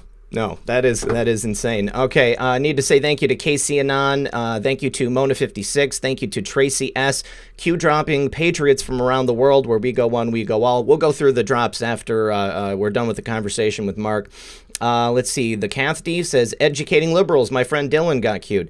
Kevin Crystal says, any possibility that the clowns in America, that's my term for the agency, clowns in America or anti-Castro Cubans were involved with the JFK death. Any direct evidence that you've found throughout your research to point to Cuban dissidents and people from the agency? Well, at first, Dorothy Kilgallen thought so. She looked into some of that prior to the Ruby trial and has a column that we've published because she had looked into the whole Batista and the whole situation in Cuba and all of that and the invasion and everything else. But I've never been able to find, let's look at LBJ, all right? He had the great motive to kill, to have JFK killed, but there's so many layers between LBJ and who could have done this and everything else that I never felt like there was a common sense thread there. It's the same thing with the Cuban exiles. Sure, they could have been involved. I mean, Jack Ruby, Gary probably will remember when he was at Lee Harvey Oswald's press conference after Oswald had been arrested, said something about the Free Cuba leaflets that had been sent out and all of that. So it mixes in there. But I've always been really careful not to get on too many periphery journeys with this and stick with what Dorothy Kilgallen found out. I mean, to be quite honest with you, that's what I really love about your research is that you only bring things that you can sauce, that you can say, I can point to this here, because we've had so much speculation on a lot of things. And, people love to speculate, but it's really important when we can point to evidence. Caller, you are next on the line. I just need to say thank you to Gino. Hey, RP, Mr. Shaw, do you think that JFK Jr. and President Trump's close relationship before his death might be an open door to getting President Trump to open a new investigation? Well, I'd be the most shocked person in the world if that ever happened. Again, I just don't believe in some of these kinds of cases. Doesn't matter who it is. They don't want to open, to use a cliche, that can of worms. Mm-hmm. As I say, I really, this Kennedy curse is such a tragic situation. I mean, Caroline is the only one who's really never been harmed of any essence in the Kennedy family. Mm-hmm. Bless her, and I hope that doesn't happen. Or I made her aware of Dorothy Kilgallen, my research and everything. I haven't heard from her. That's okay. I just wanted her to know about Dorothy and what she'd found out. Right. Dorothy, by the way, was a very good friend of JFK's. And he had been to her home to play charades. He'd seen him in some of the watering holes. In fact, there's a very poignant quote in one of her columns because she was able to take her young son, Kerry, to the White House. Pierre Salinger set up a meeting between the little boy and JFK, and he made a big fuss over Kerry looking at letters he brought from the third grade class and all of that. And so I'm going to kind of paraphrase a little bit, but in her column she said, when JFK died, the image I have is a tall man stooping over a little boy looking at the letters he brought from the third grade class. That is the man who died in Dallas. So it was real personal for Dorothy, too. And if you know anything about her, you know that once she went after a case, she really went after it. She had covered the Lindbergh baby kidnapping case, the Dr. Sam Shepard case, which became the Fugitive movie. On the DorothyKilgallenStory.org, you can see my favorite photo. She's standing in the middle of the courtroom at the Dr. Sam Shepard case, and there's Dorothy in her great hat that she's wearing, and all the other reporters are all surrounding her in admiration and respect. Because what? They knew she was a reporter of integrity. How many people around the world have gotten in touch with me and said, we wish we had a reporter like Dorothy Kilgallen today? And that's true, because what she did is she went out and found the facts, and then she went ahead and let people make up their own mind. She didn't do what we see so often these days is, all right, here's my sensational headline I want. Now I'm going to fit the facts to that. Yes. So Dorothy was one of a kind, and I think that's why she's become so admired. Absolutely. All right. Well, we've got our next caller on the line. Caller, can we get your name for the audience? Yeah, it's Bill. Bill, how are you? What's your question for Mark? Yeah, there's a book that was referenced by Q called The Devil's Chessboard, and I read that cover to cover, and it seems to show the Dulles brothers as being the main accelerants of the unelected bureaucracy, especially, the renegade forces of intelligence. Mm-hmm. And he seems to put Dulles and George H.W. Bush in Dallas in the days before the assassination, and they haven't explained what their presence was there. So have you seen that book, and how do you explain those mysterious happenings? I haven't read it, but I will say George H.W. Bush was probably the only person in history who wasn't quite sure of where he was on the day that JFK was in Dallas, because he told some conflicting stories. But Mark, are you familiar with David Talbot's book, The Devil's Chessboard? Yeah, I have respect for David Talbot. Those Dulles brothers, I'll tell you what, I started looking into some of that. That is a confusing situation. Maybe you'll agree. Who knows what in the world they were doing? They would show up in different places and part of this intelligence agency or that one or whatever. Mm-hmm. And I remember when I first started looking into the JFK death, that was front and center for me, because I felt like that it was probably the intelligence community. And I'll just give you one example of those people who look, I don't know, I can't remember if this was in the book or not. I said before that Dorothy Kilgallen and Marilyn Monroe, the similarities are amazing, but one of them was this obsession with UFOs. Dorothy, in fact, there's a column that I put in, both The Reporter Who Knew Too Much and Denial of Justice, where she went to England and went to a UFO convention. And she wrote about it and the little spaceman. And, I think, Dorothy believed that, hey, keep an open mind because they may be running around our planet. Well, Marilyn was also very interested in UFOs, to the effect that she and JFK, apparently, according to Dorothy Kilgallen's column, discussed that. And this famous place in New Mexico, where supposedly the little green men appeared and everything else like that. And so, there were real questions about what I found were real questions about whether JFK was killed because they were going to expose his obsession with UFOs and the fact that he felt like that perhaps, there could have been the assassination could have been involved with those people who didn't want JFK to go ahead and divulge what he knew about those UFOs. And I tried to fit that in with the Dulles brothers some way or another, but I must admit I was a complete failure there. So I am respectful of any and all theories, but those Dulles brothers, I don't know if we'll ever really find out what their involvement may have been. Bill, that's one of the tough things. I mean, you've got people who, by the nature of their work, basically everything about them is classified. And, so it's difficult to pin down actual factual evidence. What did you think about the Devil's Chessboard? I mean, and how is it presented? Is it a direct testimony of people involved with the Dulles brothers, or was there evidence presented? Oh, is that for me? That was for you. Yes, Bill, right? Your name's Bill? Okay. I'm just making sure I can screw it up. No, it's a narrative that kind of runs. It's a biography of perhaps the birth or the acceleration of the deep state as perpetrated by the Dulleses, and it shows, from Operation Paperclip, all the way through all the different machinations that they went through. Well, I'm going to go ahead and order it because I haven't read it, but it looks fascinating, so I'll check it out. But thanks for your call. I appreciate it. Thank you. Yep, bye-bye. Great calls tonight, you guys. I appreciate the questions.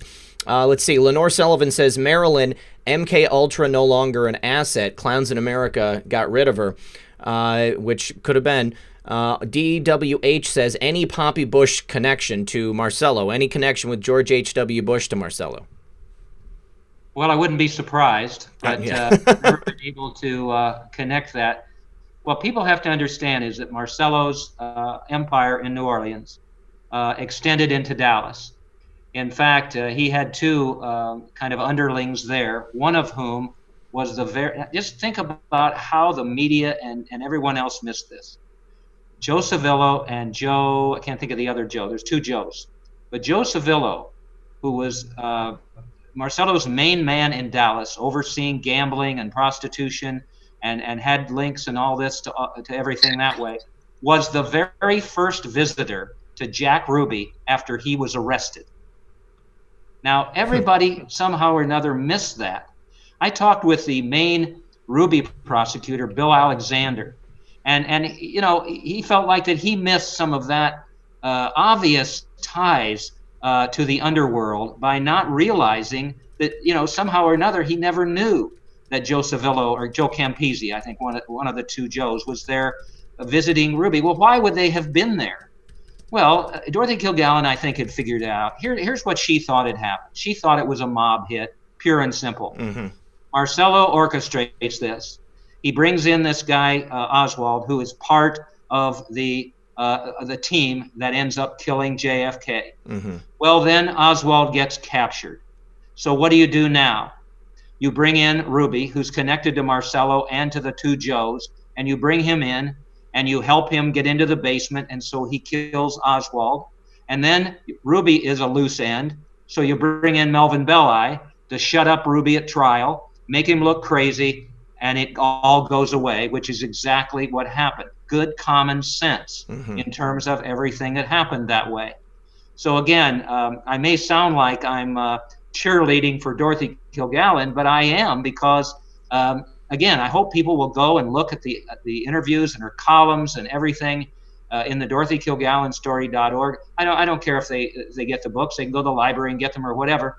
But you can look at The Reporter Who Knew Too Much or Denial of Justice or whatever. But at least go to that website and get to know Dorothy Kilgallen and see if you don't agree with me that she is the most credible reporter and we really should pay attention to her. And I will tell you, all the books, and I don't even want to mention them because in one of my presentations, maybe the one you saw, I throw them on the stage.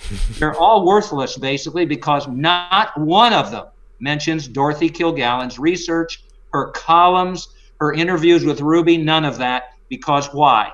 They don't fit that Oswald alone, that ludicrous Oswald alone theory, just exactly like the JFK, the 6th-floor museum in Dallas doesn't. They don't want that material. No. And so Dorothy is excluded and basically disappeared from history.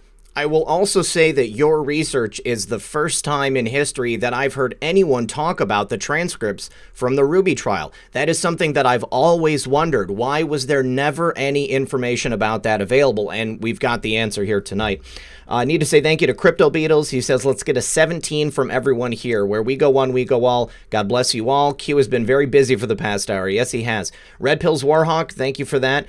Big Photo Mojo says, check it. Malik Obama's newest tweet. Okay, we'll check it after we're done. God's Daughter says, I've wondered that the JFK files might not be fully released because they are somehow still very relevant for current investigations. There is a possibility that that's it. And like I said earlier, I think that people who are involved are probably still alive, although maybe not for much longer. Claire Pisarek says, do you believe that George H.W. Bush was in Dallas? Do you think that he could have been one of the tramps? Oh, wow. I think that's a stretch. I think that's a stretch. I can't imagine him dressing as a tramp to begin with. But, again, the Bush brothers and the Dulles brothers, and you can go down those rabbit holes if you want to. It's up to people to do that. And they can look at the Cubans, and they can look at LBJ, and they can look at all the other potential people. But just try to use that common sense that basically you've got one man more than any other who must rid himself of Bobby Kennedy pursuing him, throwing him out of the country, sending him back to Sicily, putting him in prison and everything else. And that is Carlos Marcello. And so to get Bobby away from pursuing him and render him powerless. You kill JFK, and remember, that's exactly what happened. All right, let's go on to our next caller, Orion 2180. You're on the air. How are you, Orion? Very well, thank you, gentlemen. How are you? Just fine, thanks. And same here. Yeah. What's your question for Mark? Mark, are you familiar with the documentary Dark Legacy? I am not. Okay, very, very good explanation. I'll write it down. Part one, yeah, it's called Dark Legacy. The first part involves JFK's assassination, and it more connects the dots with the intelligence community, the CIA, FBI, even reference to Oswald being an FBI. He was in the FBI, and he was planted in to this. He was actually planted in to keep an eye on the CIA. I was going to say, I believe that Oswald, it just came out in the last couple of years that he was both a member of the FBI and the Clowns in America at some point in his career. Absolutely. And then the Dark Legacy 2, that one involves the JFK Jr. and what happened there. But so one thing that a lot of people forget or are not even aware of, that JFK was originally planned to be popped in Chicago, not in Dallas. There were plans for that to happen. That should be looked into seriously. Another name that gets often forgotten is Johnny Roselli, former Chicago mobster, sent out to California by, I want to say it was Frank Nitti at the time. And he was there. He was in Dallas. Johnny Roselli was in Dallas. He was in the Army. He was a sharpshooter. Wink, wink. There you go. Well, a couple things there. Any of that's all possible and everything. One thing is, I would ask you if you've ever been to Dallas, because if you have, and I've been there now 3 or 4 times, and you go to Daley Plaza, you see basically it's just a perfect trap. The way that I mean, they could have done it in Chicago, they could have done it in Miami, they could have done it in a lot of places. But if you go to Dallas, I mean, it's amazing. If I had been investigating this, and I don't know if Dorothy would have felt this way, the first people I would have looked at were the Secret Service, because how or who planned this route that JFK was forced to take in downtown Dallas. If you go to Daley Plaza and you see basically going along that area and around the corner there, I mean, he was a sitting duck, to use that word. It's enclosed. There's several places where you could obviously have taken a rifle and shot, and I believe we figured out that probably that was true. The overpass. Jess Curry, the Dallas Police Department chief, in his autobiography, believes that the shots came from the overpass because that's where he first sent the police officers. That's primary source evidence. So it could have happened in other places. There's no question about it. But I do want to look at that documentary because I'd be interested to see what they say about John F. Kennedy Jr.'s death. That still is a mystery, and people have asked me whether I've looked into investigating it, and as I say, I have, but I've never been able to come across anything that was the real big clue there that there was something wrong. I mean, you had the storm, you had the weather, you had this. I don't believe that they ever found that there was anything faulty with the plane. Of course, there could have been, but I'll be interested to take a look at that, so I appreciate your letting me know about it. Yeah, it was definitely check it out. It's very eye-opening, yeah, definitely check that out. And then one more comment I'd like to make about the deep state. I'm sorry, the deep state.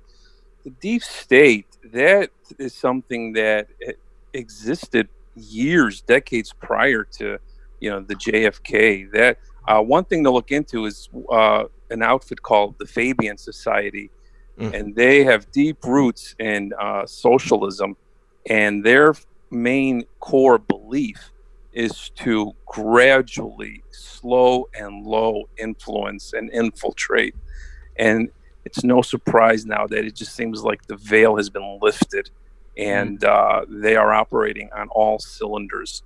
But definitely look into the Fabian Society and how the origin of the deep state really started with them, and definitely with Woodrow Wilson and League of Nations. Yeah, it's insidious. It goes back many, many, many, many years. I would say probably, hundreds of years these people have been working to control the earth and infiltrating just about everything you can possibly think of. Orion, thanks for your call, buddy. I appreciate it. All right. Take care, guys. We'll see you. Appreciate you. And Zach, what I like about some of these people is they're obviously interested in history, and they're interested in what's going on. I do want to mention something that I forgot to about the FBI and Dorothy's case. Mm-hmm. As I told you, I couldn't do it for the reporter who knew too much because I couldn't find her. But in Denial of Justice, the follow-up book, I was able to interview a woman named Brenda, who was the daughter of Dorothy's butler. And she lived in New York City, and tracked her down and was able to spend hours with her talking about her recollections of Dorothy and what happened when Dorothy died and all of this, because the Clement family lived in Dorothy's home on the first floor. So it was a really primary source eyewitness. And she told me that her father explained when she was old enough that on the morning Dorothy died, I mentioned there was a 4-hour time period between when the body was found and when the police came. And Clement's version of that was that the FBI, agents of the FBI or posing at FBI agents, came to Dorothy's apartment and they confiscated her books, her files, everything they could, and left with them. And that seemed to make sense and point the trigger towards J. Edgar Hoover somehow or another being involved in Dorothy's death, because I think in the book she was writing for Random House, she was going to talk about him being involved in a cover-up of JFK's death. So that kind of connected with everything that way, and I wanted to make sure I mentioned that because there's no question that Hoover had a lot to gain by Dorothy Kilgallen being silent. Absolutely. God's Daughter says, thank you, God's Daughter. And thank you to Claire.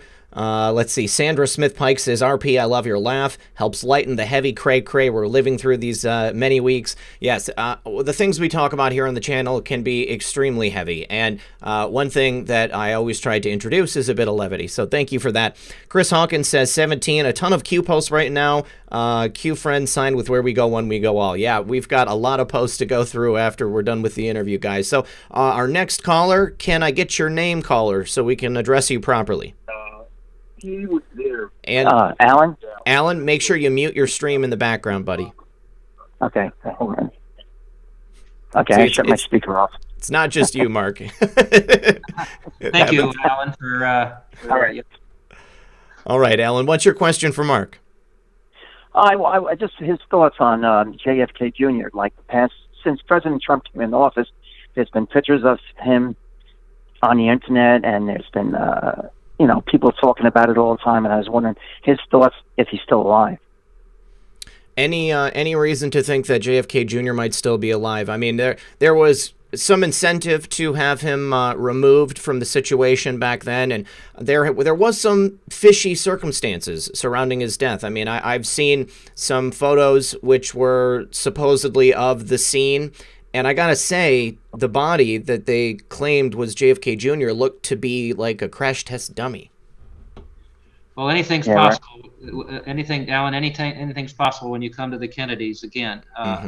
It's just mind-boggling in many ways how many of the family members, as I say, have had tragedies occur, like this latest one with the little boy and his mother dying.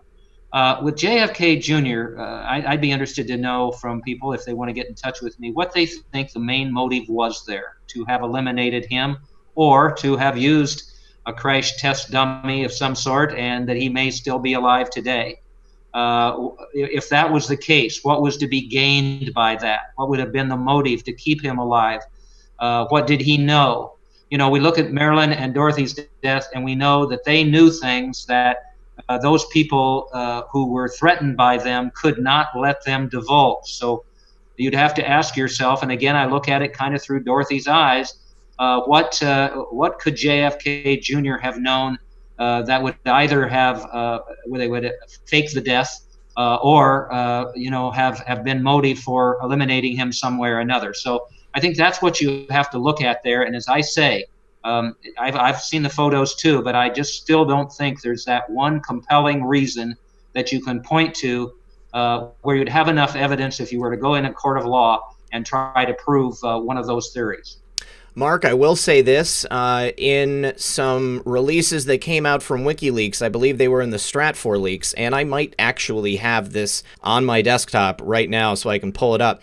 But there was a former Russian KGB agent who came to America and renounced his Russian citizenship. He reported as part of his debriefing that JFK Jr. and Princess Diana had been recorded speaking specifically about coming out with information about the assassination of JFK.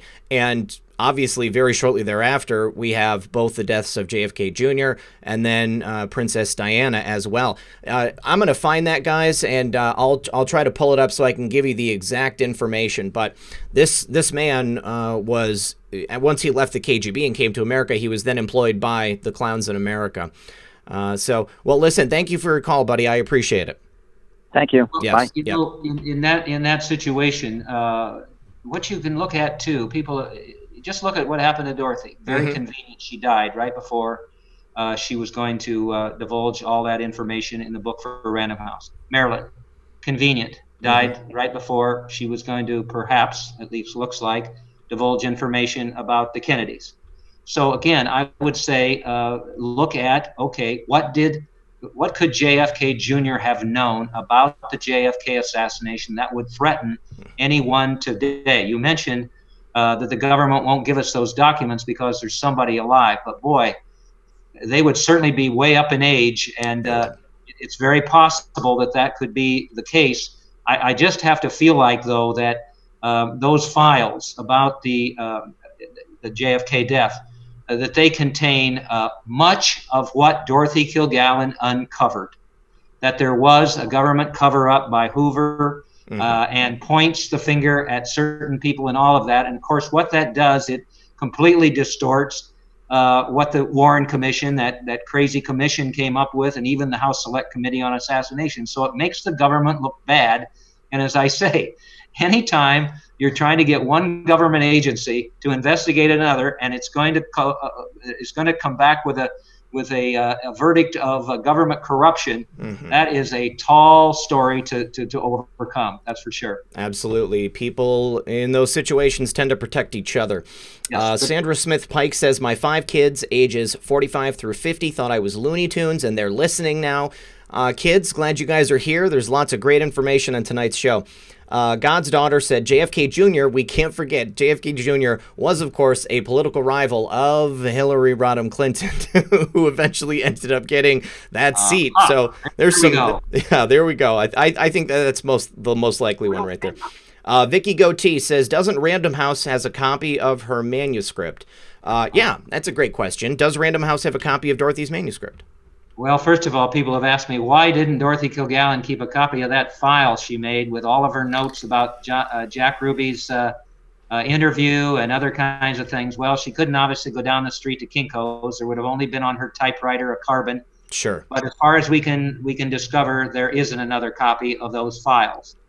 The last night of her life, when she went to What's My Line to appear, and that's a great question, she showed Bennett Cerf, who was a panel member, as you remember, but also the publisher of Random House, a chapter or two from the book, which he had tentatively titled Murder One. And he looked at it and was pleased with what he saw. But we have no idea how far she got with the manuscript, except that during one of my interviews with that man I mentioned, Ron Pataki, who is certainly a suspect in her death. He's 85 years old. He lives in Columbus, Ohio. I've asked him to be investigated. In one of the interviews, it kind of slipped from him that he had actually seen the manuscript and that it was on the downhill because she had completed most of that material. So whether that manuscript is still out there, I'm about to, once we get through this tragic time, and I'll certainly wait, and it's proper to do so, I'm going to file a Freedom of Information request with the New York Police Department, requesting certain documents that have to do with Dorothy's death that have never been released, And one of them is just basically to ask, number one, do you have Dorothy Kilgallen's JFK assassination file? And number two, do you have any of the remnants, or even more than that, of the manuscript that she was writing for Random House, and see if I can get any action that way. Wow. Unfortunately, because of the situation we find ourselves in, they have basically put electronic FOIA requests on hold. So, yeah, you're right. You can't get in there and do it. And I think they might have done that on purpose, because this is the perfect time for people to do research on that kind of stuff, because many people are stuck home. All right, we're going to go to the next caller. And caller, can we get your name? Good evening, Red Pill. This is Scott from Chicago. Scott, how are you, my friend? I'm doing well. Good evening, Mr. Shaw, and happy Easter, gentlemen. Thank you. Happy Easter to you as well. What's your question for Mark? Okay, quick few. Has Mark seen the documentary movie Two Men in Dallas? Yes, but it's been a while. Okay. Are you familiar? Thank you. Are you familiar, if I may, with another one real quick? President Johnson allegedly had a hitman. His name is not a personal hitman, and allegedly he's the one that did away with Dorothy, and she did great work. I'm 62 years old. I remember the old-time shows. I do remember that. Do you remember Johnson's alleged hitman's name? I do not, but Johnson's an interesting one. There's a woman who may even still be alive. Maybe I can't. Her name escapes me right now, but she gives a tale. Brown, I think, is her last name, and she talks about being at an event at LBJ's ranch shortly before JFK was killed, and that there was talk about the fact that something had to be done because JFK was going to dump LBJ from the presidential ticket as vice president. And I believe in that account, she talks about the fact that there may have been this particular individual who was put on notice that extreme actions may have needed to be taken at some particular point, and he was kind of on standby. So you might go ahead and look into that. It was at the ranch. I think her last name was Brown, and maybe you can find some information there, and probably that name would be in that account she gave. It sounded to me like when I listened to it that she had some credibility to her. Correct.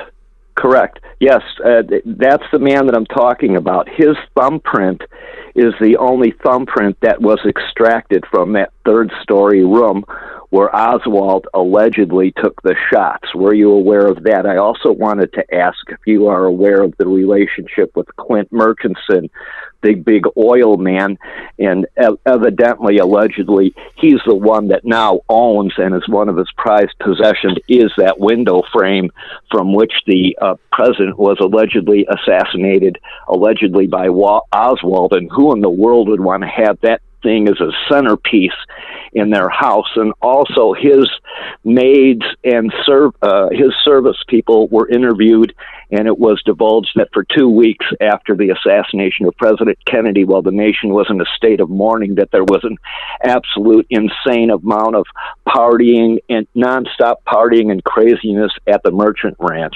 And I just find this all to be repulsive, and we've let it go on for a long, long time, and we may never know the extent of all the people that were involved. But from the bankers to the intelligence community to everybody was involved in it. The mob, everybody had a hand in it. The FBI, the CIA.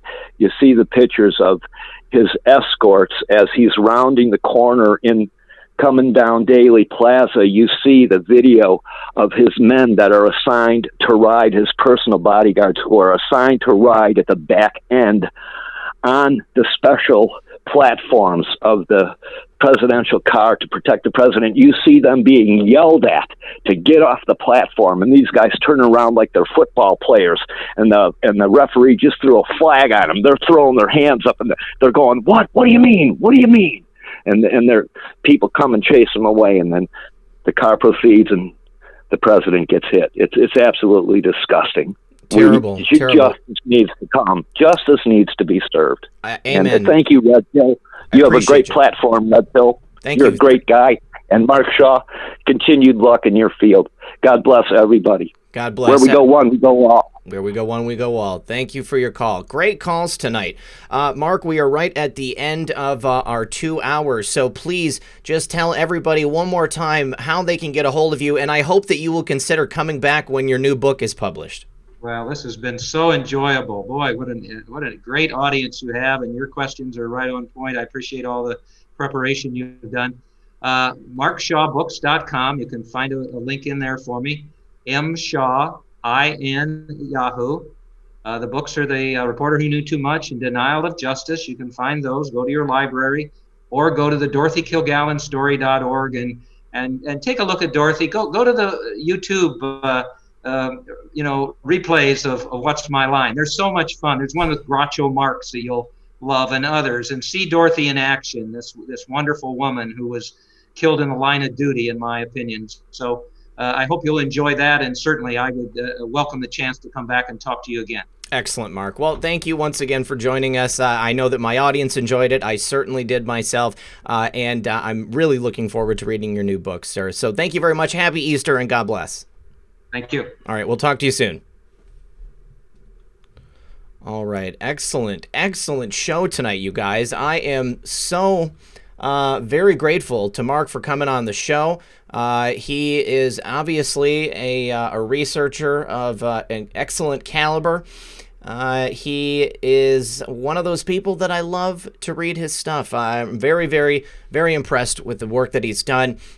Because he puts out information that is sauceable, and only information that's sauceable.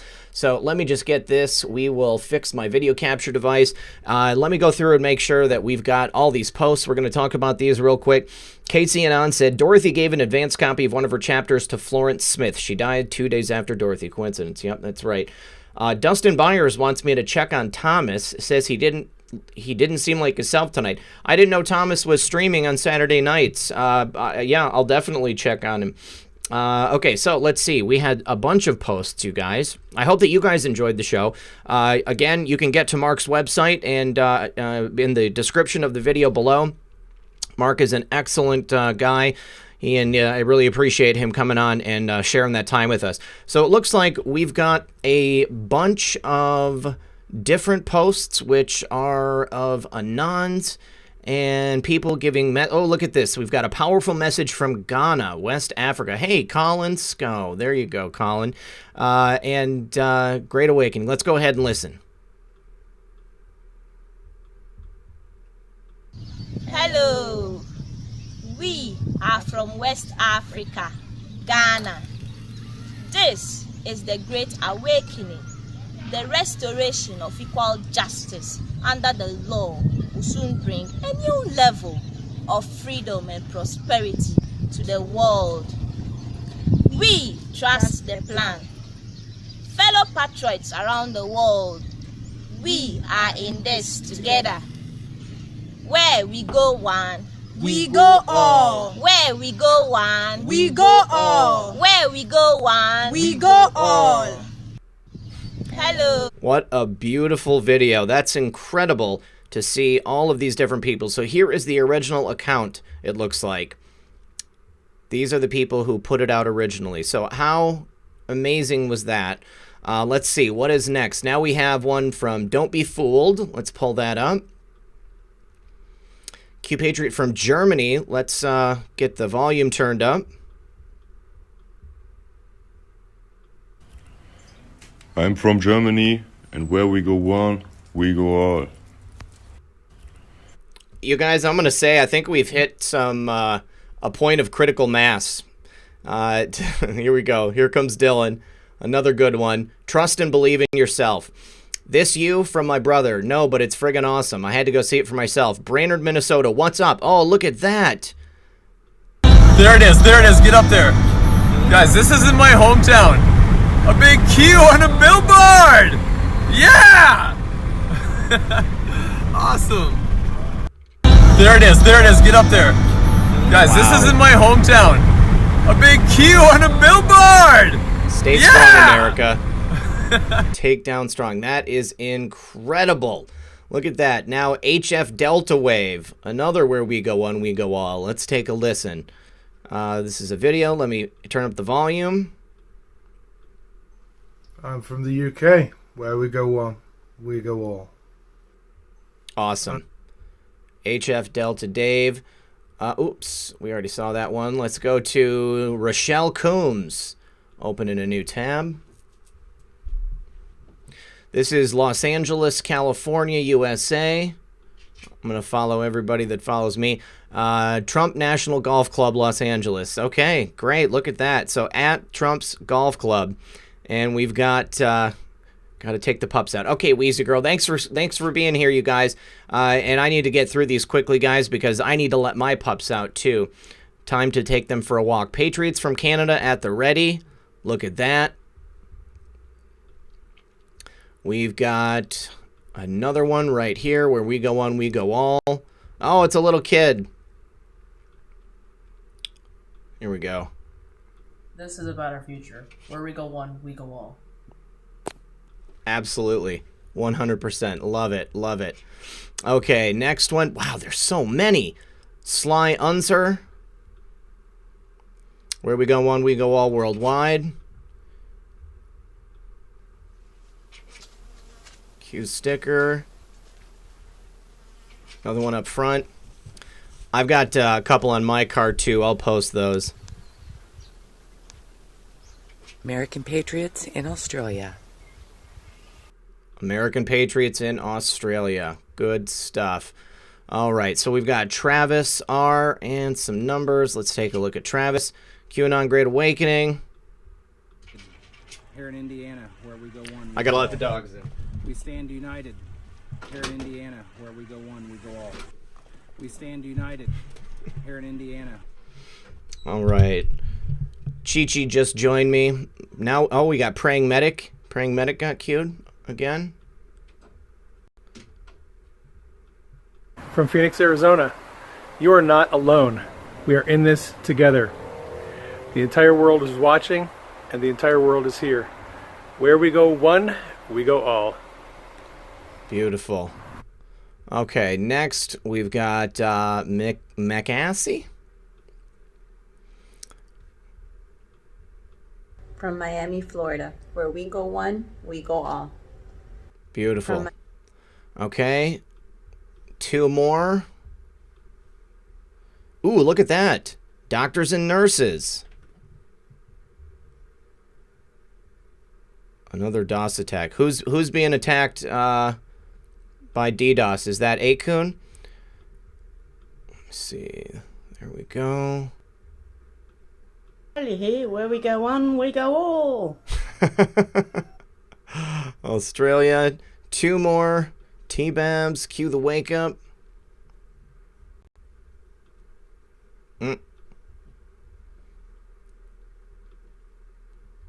Where we go one, we go all.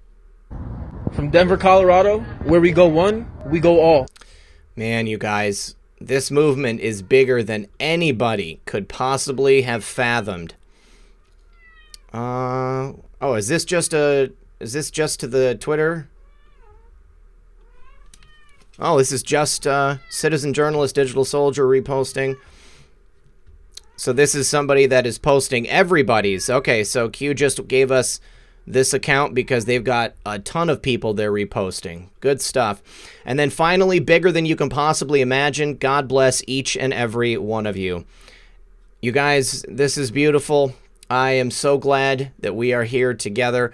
It's an incredible time to be alive, and each day that goes by, remember the wink, Johnson. Remember the wink, Johnson. Like that. Each day that goes by, it just gets better and better. So anybody out there who is ever having any doubts, just take a look, man. Look around you. Talk to these people. People are on the same page as us, and we are winning. All right, you guys, where we go one, we go all. Thank you for watching. Good luck, and God bless.